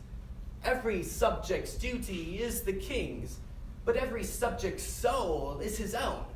Therefore, should every soldier in the wars do as every sick man in his bed, wash every mote out of his conscience, and dying so, death is to him advantage, or not dying, the time was blessedly lost wherein such preparation was gained. 'Tis certain, every man that dies ill that is upon his own head, the king is not to answer it. I do not desire the king should answer for me, and yet I desire to fight for him lustily. I myself heard the king say he would not be ransomed. Oh, he said that to make us fight cheerfully. When our throats are cut, he may be ransomed, and we ne'er the wiser. If I live to see it, I will never trust his word after. You pay him then?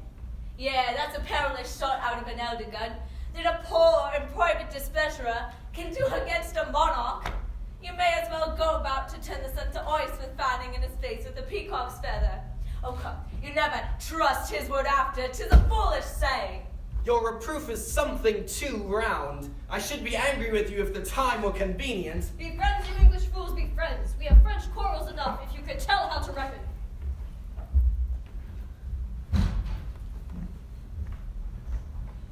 Upon the king, let us our lives, our souls, our debts, our careful wives, our children and our sins lay on the king. We must bear all, oh, hard condition, twin born with greatness. What infinite heart's ease must kings neglect that private men enjoy? And what of kings that privates have not too? Save ceremony, save general ceremony. And what art thou, thou idle ceremony?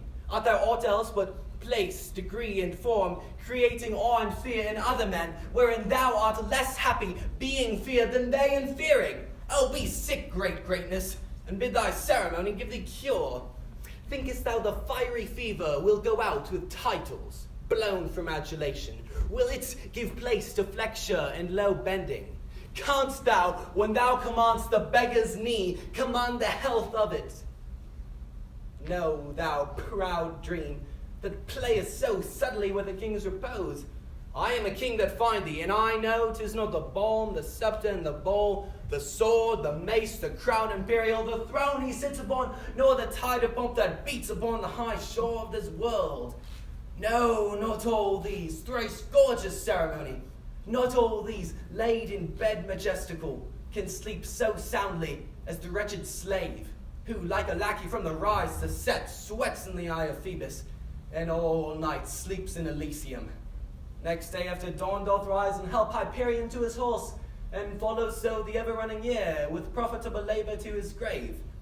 And but for ceremony, such a wretch, winding up days with toil and nights with sleep, had the forehand advantage of a king. My lord, your nobles jealous of you absent seek through your camp to find you. A good old knight, collect them all together at my tent. I'll be before thee. I shall do it, my lord.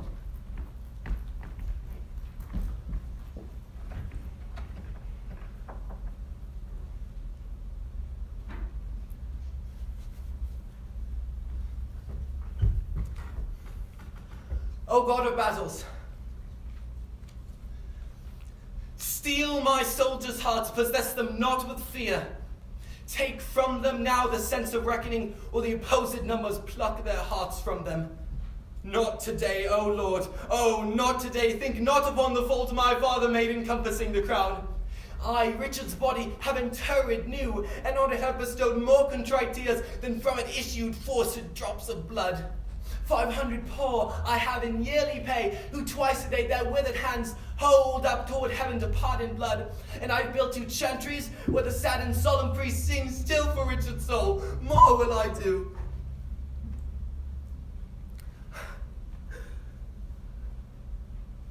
But all that I can do is nothing worth, since that my penitence comes after all, imploring pardon. My liege, I, my uncle Exeter's voice, I know thy errand, I will go with thee. The day my friends and all things stay for me. And so our seed must to the battle fly, where oh for pity we shall much disgrace, with 4 or 5 most vile and ragged foils, right ill disposed and brawl ridiculous the name of Agincourt. Yet sit and see, minding true things by what their mockeries be. The sun doth gild our armor. Up, my lords! Monte a cheval! My horse Valette, lucky, ha! Oh, brave spirits! Via les yeux à terre! Répuit les fous. See you, cousin Oleon. Now my high lord constable. Hark our steeds for present service, nay! Mounts them and make incision in their hides, that their hot blood may spin in English eyes, and doubts them with a superfluous courage. What, will you have them weep our horses' blood? How then shall we behold their natural tears? The English Piers! To horse, yon gallant princes, straight to horse. Do but behold yon poor and starved band, and our fair show shall suck away their souls, leaving them but shells and husks of men. There is not work enough for all our hands, scarce blood enough in all their sickly veins to give each naked curtal axe a stain, that French gallants should today draw out, and sheathe again for lack of sport. Do but let us blow on them, and vapor of our valor shall o'erturn them. Oh, what's to say? A very little let us do, and all is done.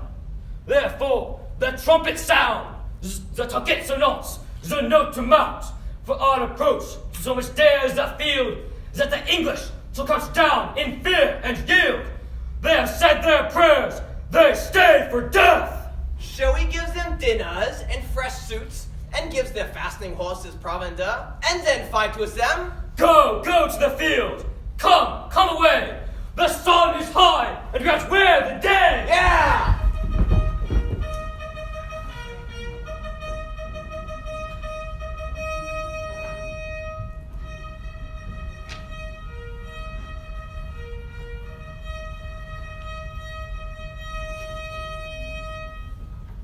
Where is the king? The king himself is rode to view their battle. Of fighting men they have full 70,000. There's 5 to 1. Besides, they are all fresh. God's arms strike with us. 'Tis a fearful odds. God be with you, princes all.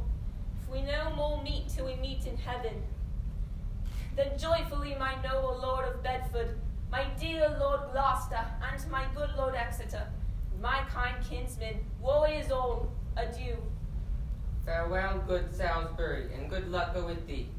And yet I do thee wrong to mind thee of it. Thou art framed of the firm truth of valor. Fight valiantly today. Oh, now that we had but 1/10,000 of those men in England who do no work today. What's he that wishes so? My cousin Westmoreland. No, my fair cousin. If we are marked to die, we are enough to do our country loss. And if to live, the fewer men, the greater share of honor. God's will, I pray thee, wish not one man more. By Jove, I am not covetous for gold, nor care I who doth feed upon my cost. It yearns me not if men my garments wear, such outward things dwell not in my desires. But if it be a sin to covet honor, I am the most offending soul alive. No, faith, my cause, wish not a man from England. God's peace I would not lose so great an honor as one man more methinks would share from me, for the best hope I have. Oh, do not wish one more. Rather, proclaim it, Westmoreland, through my host, that he which hath no stomach to this fight, let him depart. His passport shall be made, and crowns for Conway put into his purse. We would not die in that man's company that fears his fellowship to die with us. This day is called the Feast of Crispian. He that outlives this day and comes safe home will stand a tiptoe when this day is named, and rouse him at the name of Crispian. He that shall see this day and live old age will yearly on the vigil feast his neighbors and say, tomorrow is Saint Crispian. Then will he strip his sleeve and show his scars. Old men forget, yet all shall be forgot, but he'll remember with advantages what feats he did that day. Then shall our names, familiar in his mouth as household words, Harry the King, Bedford, Exeter, Warwick and Talbot, Salisbury, Gloucester, be in their flowing cups freshly remembered. This story shall the good man teach his son, and Crispian shall ne'er go by from this day to the ending of the world, but we in it shall be remembered. We few, we happy few, we band of brothers. For he today that sheds his blood with me shall be my brother. Be he ne'er so vile, this day shall gentle his condition. And gentlemen in England, now abed, shall think themselves accursed. They were not here, and hold their manhood's sheep, whilst any lives that fought with us upon St. Crispian's day. Yeah! sovereign lord, bestow yourself with speed. The French are bravely in their battle set, and will with all expedients charge on us. All things are ready if our minds be so. Perish the man whose mind is backwards now. Thou dost not wish more help from England's gods. God's will, my liege, which you and I alone without more help could fight this royal battle. You know your places. God be with you all. Once more I come to know of thee, King Achi. If for thy ransom thou wilt now compound before thy most assured overthrow. For certainly thou art so near the gulf, thou needs be englutted. Besides, in mercy, the constable desires thee that thou will mind thy followers' repentance, that their souls may make a peaceful and sweet retire from off these bloody fields where, wretches, their bodies must lie and fester. Who hath sent thee now? The Lord High Constable. I pray thee bear my former answer back, bid them achieve me, and then sell my bones. Why should they mock poor fellows thus? The man that once did sell the lion's skin while the beast lived was killed with hunting him. And many of our bodies shall no doubt find native graves, upon the which I trust shall witness living brass of this day's work. And those that leave their valiant bones in France, dying like men, though buried in your dunghills, they shall be famed.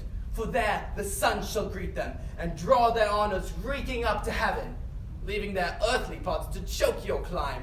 The smell whereof shall breed a plague in France. Let me speak proudly. Tell the constable, we are but warriors for the working day. Our gayness and our guilt are all besmirched with rainy marching in the painful field. But by the mass, our hearts are in the trim. And my poor soldiers tell me yet ere night, they'll be in fresher robes. Or they will pluck the gay new coats or the French soldiers' heads and turn them out of service. If they do this as if God please, they shall. My ransom then will soon be levied. Herald, save thou thy labor. Come thou no more for ransom, gentle herald. They shall have none but these my joints. I shall, King Achi, and so fare thee well. Thou shalt never hear from herald any more. I fear thou wilt once more come again for a ransom. My lord, most humbly on my knee, I beg the leading of the wayward. Take it, brave York. Now, soldiers, march away, and how thou pleasest God, dispose the day.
Gentlemen, repent my words, oh signor, do and mark. Oh, prenez miséricorde, ayez pitié de moi. Moi shall not serve the turn. I would have 40 moi, or I'll fetch the rim under thy throat in drops of crimson blood. Oh, pardonnez-moi. Sayest thou me so? Is it a ton of moi? Come hither, boy. Ask me, this life, in French, what is his name? Écoutez, comment êtes-vous appelé? Monsieur le Feu. He says his name is Master Fur. Master Fur? Oh, Fur Wilmot, Fur Kermit, Fennetim? Discuss the same in French unto him. I do not know the French for fur and ferret and fur. Bid him prepare, for I will cut his throat. Qu'est-il, monsieur? Il me commande à vous dire que vous faites tout près, car ces soldats ici étaient supposés to set ou découper votre gorge. Who be coupe a gorge, Pumafoy? Unless thou give me crowns, peasant, brave crowns, or mingled shalt thou be by this my sword. Oh, je vous supplie, prenez-moi du Dieu, mais pardonnez. Je suis légitime homme de bonne maison. Gardez ma vie et je vous donnerai 200 écus. What are his words? He cries you to save his life, and that he is a gentleman of a good house. And for his ransom, he will give you 200 crowns. Tell him my fury shall abate, and I the crowns will take. Petit monsieur, qui dit-il? Encore qui échange son jurement de pardonner un co-prisonnier. Néanmoins, pour les écus que vous lui avez promis, il est content à vous donner la liberté, le franchissement. I will some mercy show. Follow me. Suivez-vous le grand capitaine. I did never know so full a voice issue from so empty a vessel. But the saying is true, the empty vessel makes the greatest sound. No one bought off at 10 times more valor than this roaring devil, and they are both hanged. I must stay with the lackeys with the luggage of our camp. The French may have a good prey of us, since there's nothing to guard but boys.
Morte ma vie! All is confounded all, reproach and everlasting shame sits mocking in our plumes.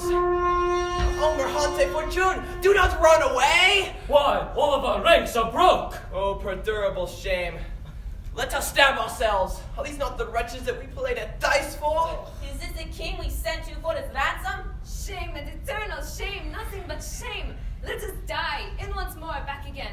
And he that will not follow Bourbon now, let him go hence with his cap in hand, and like a base panther holds his chamber door. Was by a slave no gentler than my dog, his fairest daughter is contaminated. Disorders that have spoiled us, friend us now! Let us go on heaps and offer up our lives. We are enough yet living in the field to smother up the English in our strong if any order might be thought upon. As the devil take order now, out to the throng. Let life be short, else shame will be too long.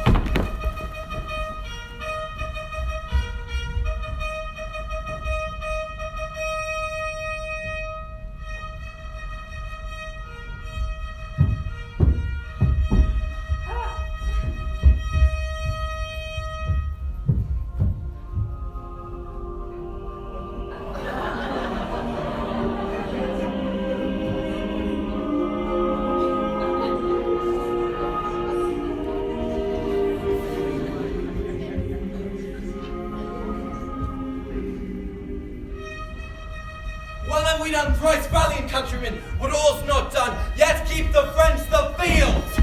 The Duke of York commends him to your majesty. Live, see, good uncle. Thrice within this hour I saw him down, thrice up again in fighting. From helmet to the spur, all blood he was. In which array brave soldier doth he lie. And lauding the plain, and by his bloody side, the noble Earl of Suffolk also lies. Suffolk first died, and York our haggled over. Comes to him, which in gore he laid in steep. Takes him by the beard and kisses the gashes that did bloodily yawn upon his face, and cries aloud, "Tarry, my cousin Suffolk, my soul shall thine keep company to heaven. Tarry, sweet soul, for mine, then fly abreast as in this glorious and well-foughten field we kept together in our chivalry." Upon these words I came and cheered him up. He smiled me in the face, wrought me his hand, and with a feeble grip says, "Dear my lord, commend my service to my sovereign." So did he turn, and over Suffolk's neck he threw his wounded arms and kissed his lips, and so espoused to death he sealed, a testament of noble ending love.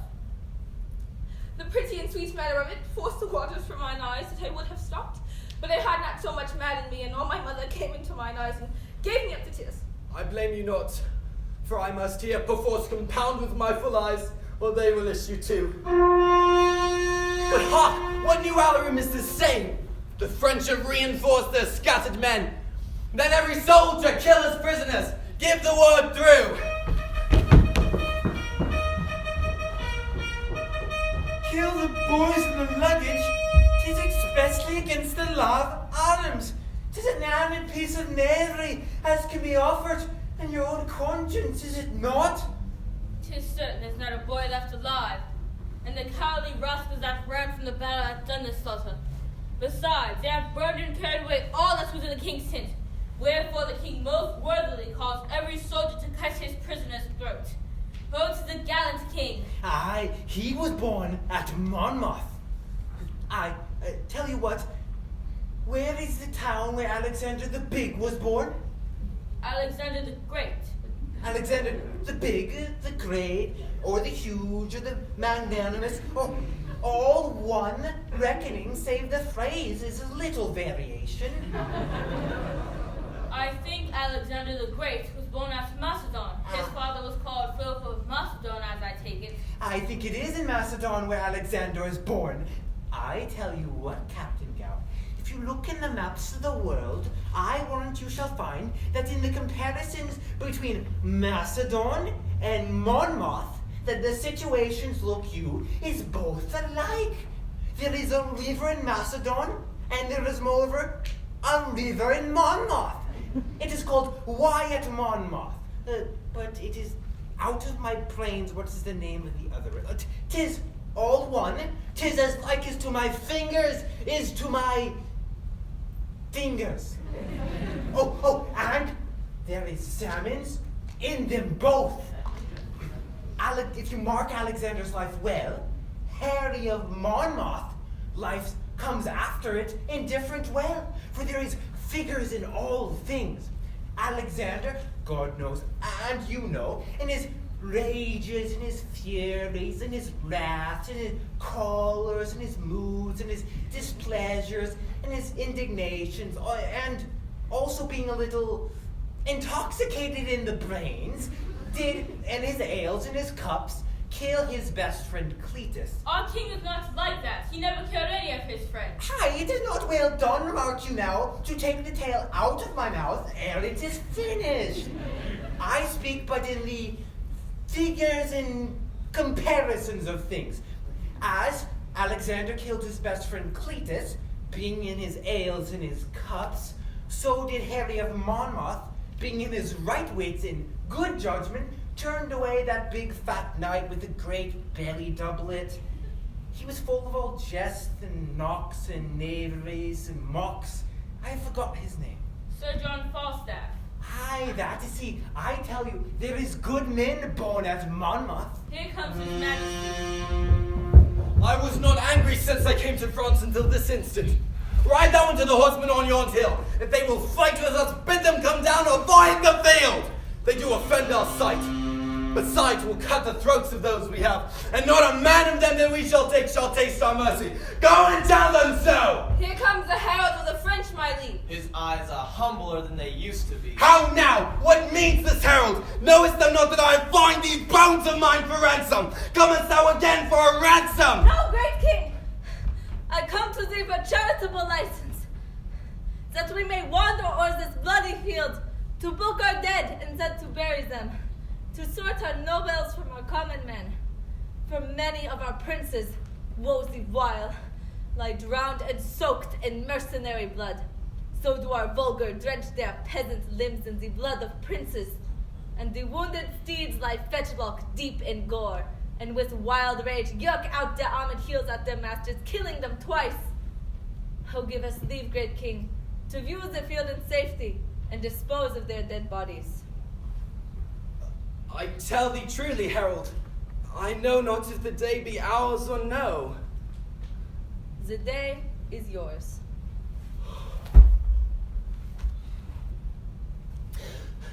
Praised be God, and not our strength for it.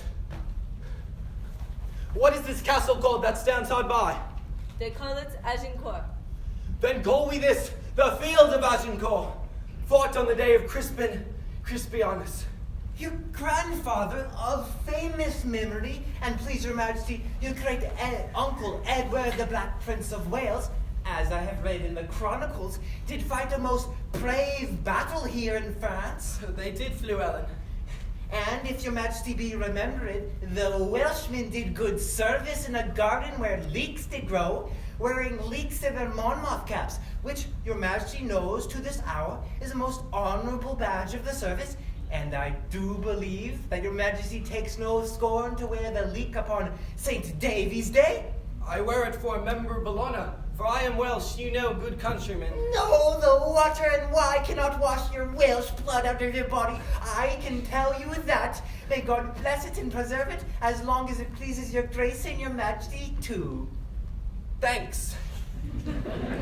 Good, my countrymen. I am your majesty's countryman, and I care not who know it. I will confess it to all the world. I need not be ashamed of your majesty. God be praised, as long as he is an honest man. God keep me so. Our heralds, go with him. Bring me just notice of the numbers done on both our parts. What prisoners of good sort are taken, uncle? Charles, Duke of Orleans, nephew to the king, John, Duke of Bourbon, Lord Boucicaut, of other knights and squires, lords and barons, a full 1,500 besides common men.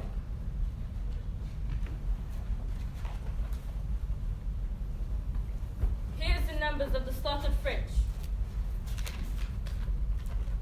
This note doth tell me of 10,000 French that in the field lie slain. Of princes in this number and nobles bearing banners, there lie dead 126. Added to these of knights, esquires, and gallant gentlemen, 8,400. The names of those nobles that lie dead: Charles de la Breth, High Constable of France; Jacques of Chatillon, Admiral of France; the Master of the Crossbows, Lord Rambures; and Edward, Duke of Bar; of Lastille's, Grand Pré and Rossi; Falconbridge and Foix; Beaumont and Marle; Vaudemont and Lestrade. Here was a royal fellowship of death. Where is the number of our English dead?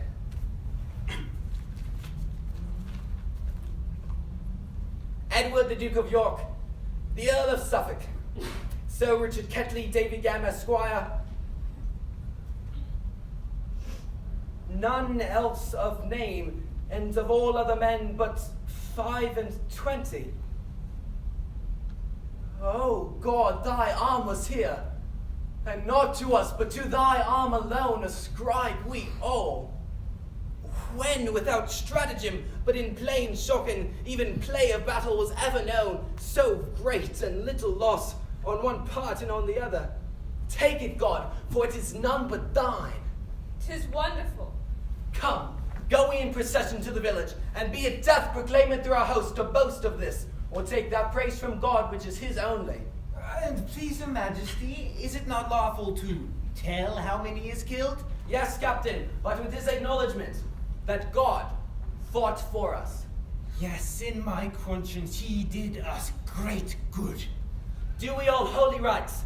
Let there be sung non nobis and te deum, the dead with charity enclosed in clay, and then to Calais, and to England then, where ne'er from France arrived more happy men.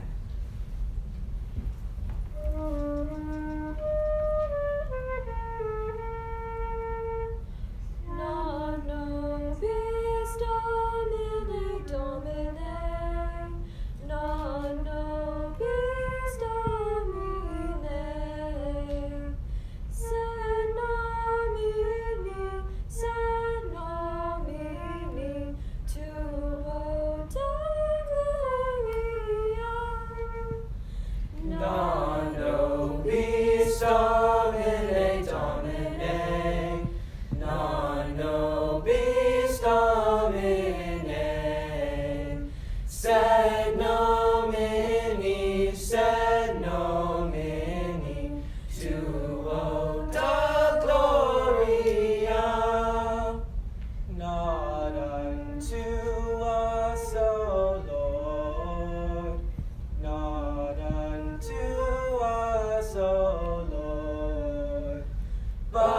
to your name, but to your name, may all the glory be.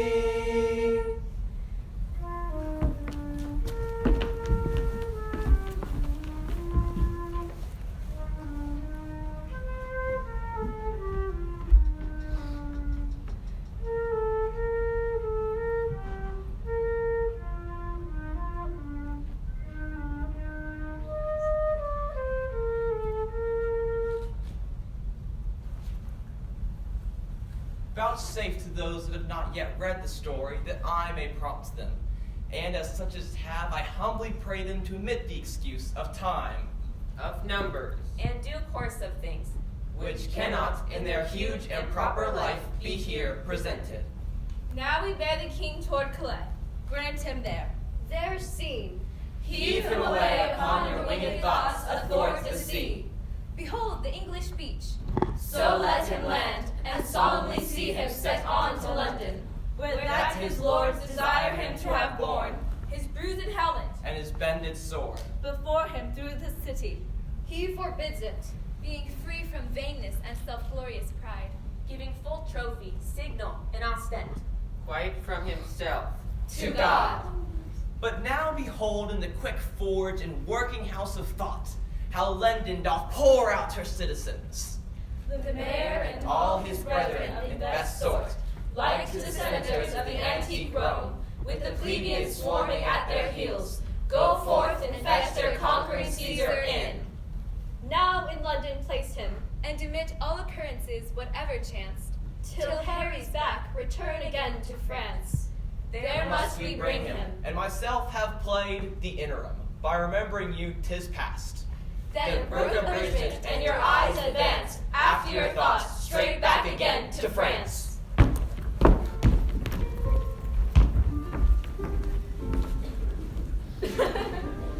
Nay, that's right. But why were you late today? St. David's Day is past. There is occasions and causes, why and wherefore and all things. I will tell you, my friend Captain Gower, that rascally, scald, beggarly, lousy, blagging knave Pistol, who you and yourself and the world and all the world know to be a fellow, look you, of no merit, comes to me yesterday and bring me salt and bread and bid me eat my leek. It was in a place where I could breed no contention with him, but I will be so bold as to wear it in my cap till I see him once again. Then I will tell him a little piece of my desires. Why, here he comes, swelling like a turkey cock. 'Tis no matter for his swellings there, nor his turkey cocks. God bless you, ancient Pistol, you scurvy, lousy knave. God bless you. Art thou Bedlam? Dost thou thirst? By Trojan, to have me fold up Parker's fatal web? Hence!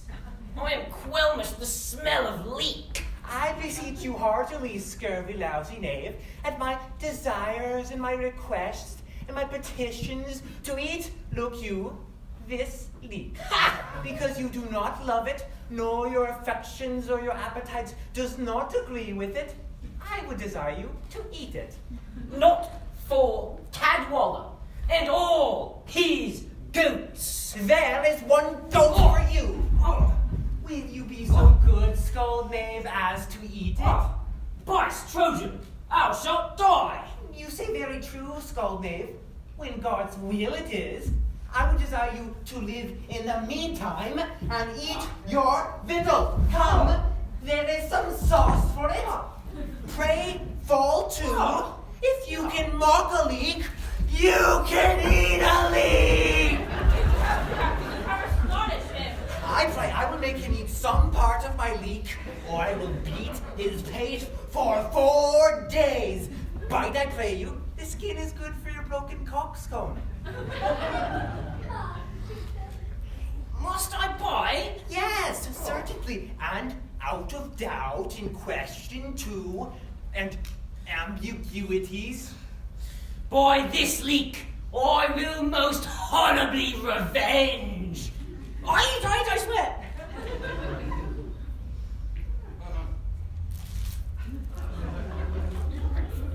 Will you have more sauce to your leek? There is not enough sauce. There is not enough leek to swear by. Quiet thy cudgel, thou dost see I eat. Much good do you scold, knave. Heartily.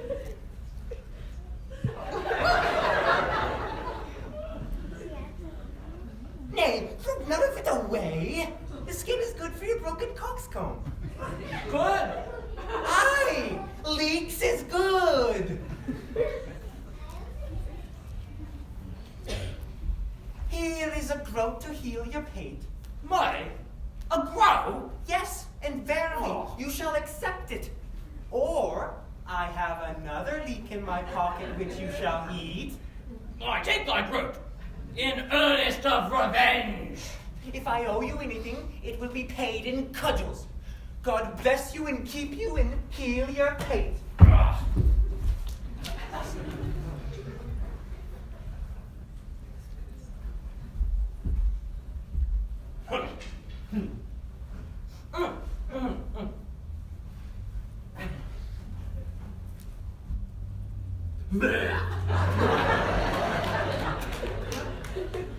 All hell will stir for this. Go. You are a counterfeit cowardly knave. Will you mock at an ancient tradition and dare not to vouch in your deeds any of your words? I have seen you gleeking and galling at this man twice or thrice. Henceforth, let to wash tracks and teach you a good English condition. Fare you well. Oh.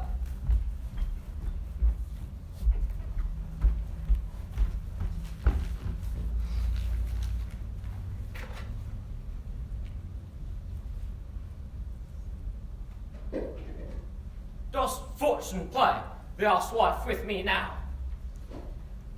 News have I that my Nell is dead. And there my rendezvous is quite cut off. Old do I wax, from my weary limbs honour is cudgelled. Oh. Well, bored I'll turn and something learn to cut purse of quick hand. To England will I steal, and there I'll steal. And patches will I get unto these cudgel scars, and swear I got them in the Gallia wars.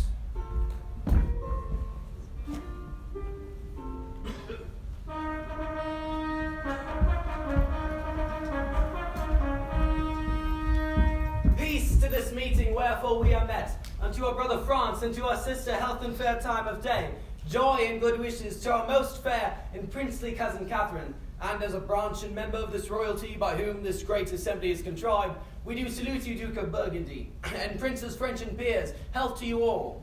Right joyous are we to behold your face, most worthy brother of England. Fairly met. So are you, princes English, everyone. So happy be the issue, brother Ireland, of this good day and of this gracious meeting, as we are now glad to behold your eyes which hitherto have borne in them against the French, who met them in their bent, the fatal balls of murdering basilisks, the venom of such looks, we fairly hope have lost their quality, and that this day may change all griefs and quarrels into love. To cry amen to that, thus we appear. Your English princes all, I do salute you. Great kings of France and England, that I have labored with all my wits, my pain, and strong endeavors to bring your most imperial majesties unto this broad and royal interview. Your mightiness on both parts best can witness. Since then, my office has so far prevailed, let it not disgrace me what rub or what impediments there is. Why, that the naked poor and mangled peace, dear nurse of arts, plenties, and joyful births, should in this best garden of the world, our foot of France, put up her lovely visage. If, Duke of Burgundy, you would the peace which you have cited, you must buy that peace with full accord to all our just demands. The king hath heard them, to which there is no answer made. Well, then the peace which you before so urged lies in his answer. Oh, I have but with a cursory eye overglanced the articles.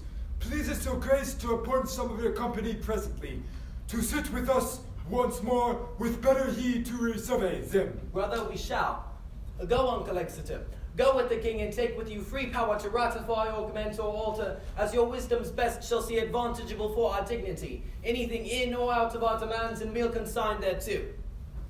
Will you, fair sister, go with the princes or stay here with us? Our Grace's brother, I will go with them. Happily a woman's voice may do some good, when articles too nicely urged be stood on. Yet leave our cousin Catherine here with us. She is our capital demand comprised within the full rank of our articles. She has good leave.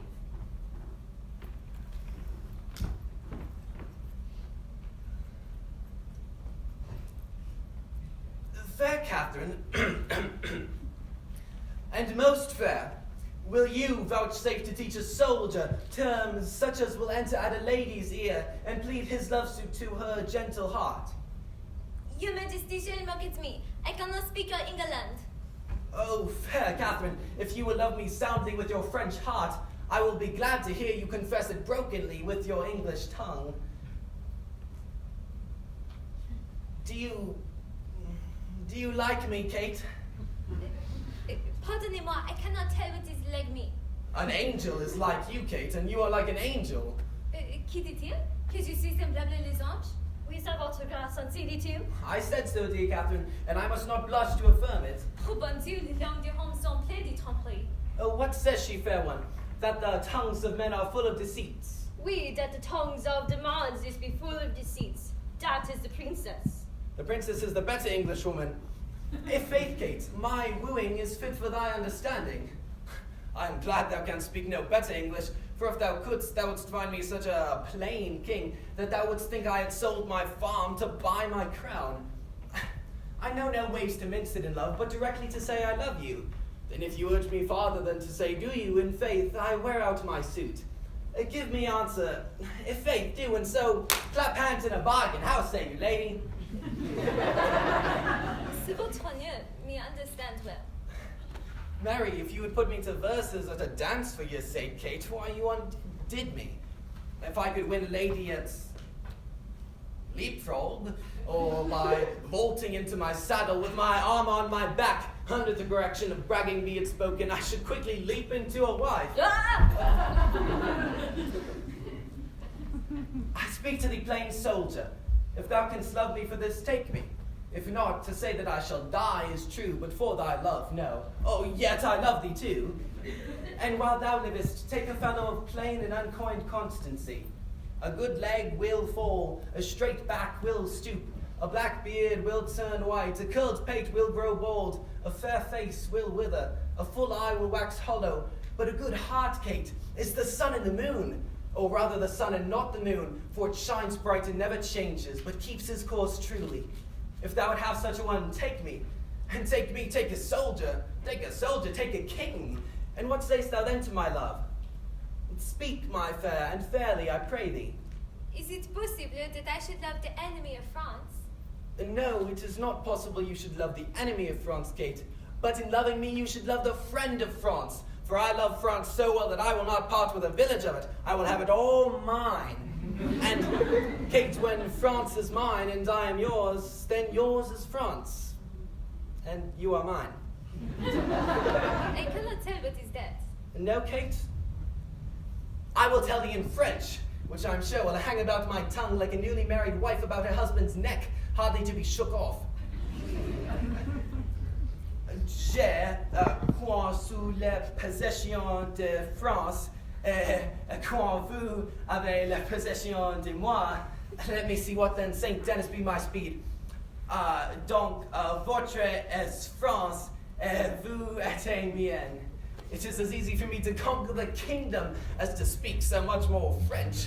I shall never move thee in French, Kate, unless it be to laugh at me. C'est votre honneur, le français que vous parlez, et le meilleur que l'anglais que je parle. And no faith is not, Kate, but thy speaking of my tongue, and I thine, most truly falsely, must needs be granted to be much at one. But, Kate, dost thou understand thus much English? Canst thou love me? I cannot tell. Can any of your neighbors tell, Kate? I will ask them. Come, I know thou lovest me, and at night when you come into your closet, you'll question this gentlewoman about me, and I know you will to her dispraise those parts in me that you love with your heart. Shall not thou and I, between St. Denis and St. George, compound a boy, half French, half English, that shall go to Constantinople and take the Turk by the beard, shall we not? What sayest thou, my fair fleur-de-lis? I do not know that. No, it is hereafter to know, but now to promise. How answer you? La plus belle Catherine du monde, mon très cher divine déesse. Your Majesty was French enough to deceive the most sage demoiselle that is en France. Now fie upon my false French. By mine honour, in true English, I love thee, Kate. By which honour I dare not swear thou lovest me, although my blood begins to flatter me that thou dost, notwithstanding the poor and untempering effect of my visage. Now beshrew my father's ambition. He was thinking of civil wars when he got me. Therefore was I created with a stubborn outside, with an aspect of iron, that when I come to woo ladies I fright them. But in faith, Kate, the elder I wax, the better I shall appear. And therefore tell me, most fair Catherine, wilt thou have me? Take me by the hand and say, Harry of England, I am thine, which word thou shalt no sooner bless mine ear withal, but I will tell thee aloud, England is thine, Ireland is thine, France is thine, and Henry Plantagenet is thine. Come, your answer in broken music, for thy voice is music, and thy English broken. Therefore, Queen of all, Catherine, break thy mind to me in broken English. Wilt thou have me? That is as it shall please the Royal Empire. Nay, it shall please him well, Kate, it shall please him, Kate. Then it shall also content me. Upon that I kiss your hand and I call you my queen. Laissez, monseigneur, laissez. Ma foi, je ne veux pas que vous avancez votre grandeur en besoin de mandune. Notre signe, un dernier serviteur. Excusez-moi, je vous supplie, mon très puissant signe. Then I will kiss your lips, Kate. Les dames prenez très besoin de Madam, my interpreter, what says she? That it is not the fashion for the ladies of France. I cannot tell what is better en Anglais. Oh, to kiss. Your Majesty entend better que moi. Oh, Kate, nice customs, courtesy to great kings. Dear Kate, you and I cannot be confined within the weak list of a country's fashion. We are the makers of manners, Kate, and the liberty that follows our places stops the mouth of all fine faults, as I will do yours in upholding the nice fashion of your country and denying me a kiss. Here comes your father. God save your Majesty, my royal cousin, teacher of Princess English. We would have her learn, my fair cousin, how perfectly I love her, and that is good English. Is she not apt? Our tongue is rough, cos, and my condition is not smooth, so that I cannot so conjure up the spirit in love in her that he will appear in his true likeness. We have consented to all terms of reason. Is it so, my lords of England? The king hath granted every article, his daughter first, and in sequel all others according to their firm proposed natures. Only he hath not yet subscribed to this. What your Majesty demands that the King of France, having any occasion to write the matter of grant, shall name your Highness with this edition in French. Notre très servi Henri Roi d'Angleterre Etienne de France. Nor have I this, brother, so denied, but your request shall make me let it pass. I pray you then, in love and dear alliance, let that one article rank with the rest, and thereupon give me your daughter. Take her, fair son, and from her blood raise issue to me that the contending kingdoms of England and France, whose very shores look pale with envy of each other's happiness, may cease their hatred, and may this dear conjunction plant neighborhood and Christian-like accord within their sweet bosoms, that never war advanced his bleeding sword twixt England and fair France. Amen. Now welcome, Kate, and bear me witness all, that here I take her as my sovereign queen. God, the best maker of all marriages, combine your arts into one, your realms into one, as man and wife, being two, are one in love. So be there twixt your kingdoms, such a spousal, that never may ill office or fell jealousy, which troubles oft the bed of blessed marriage, thrust in between the paction of these kingdoms, to make divorce of their incorporate league, that English may as French, French Englishmen, Receive each other. God speaks cease. Amen. Amen. Prepare we for our marriage, on which day my lord of Burgundy will take your oath and all the peers for surety of our leagues. Then shall I swear to Kate and you to me, and may our oaths well kept and prosperous be.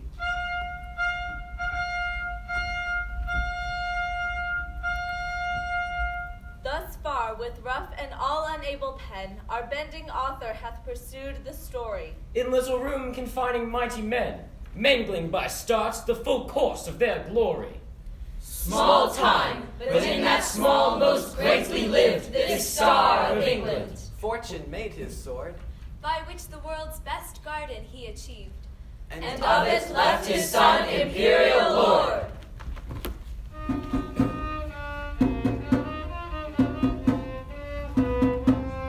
Almighty God, he crowned king, his people and all his well-willing, and give him praise without ending. Then may we call and safely sing, Deo gratias. Deo gratias, Anglia, rede pro victoria.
There is one more person we need to thank. And that is our director, Mrs. Bickley. Thank you.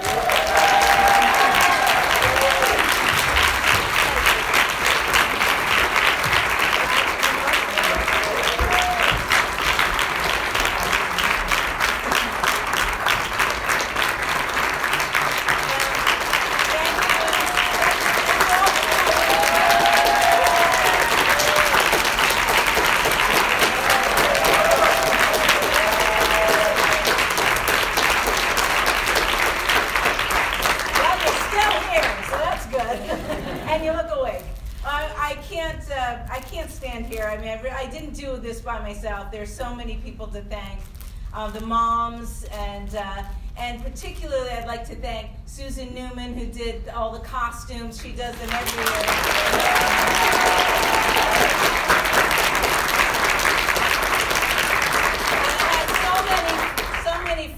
Lots of free help, you know, Levi Gulliver, Noah Gulliver, Nancy Newman, Howie Newman, Rebecca Newman, the whole Newmans, all the Gullivers.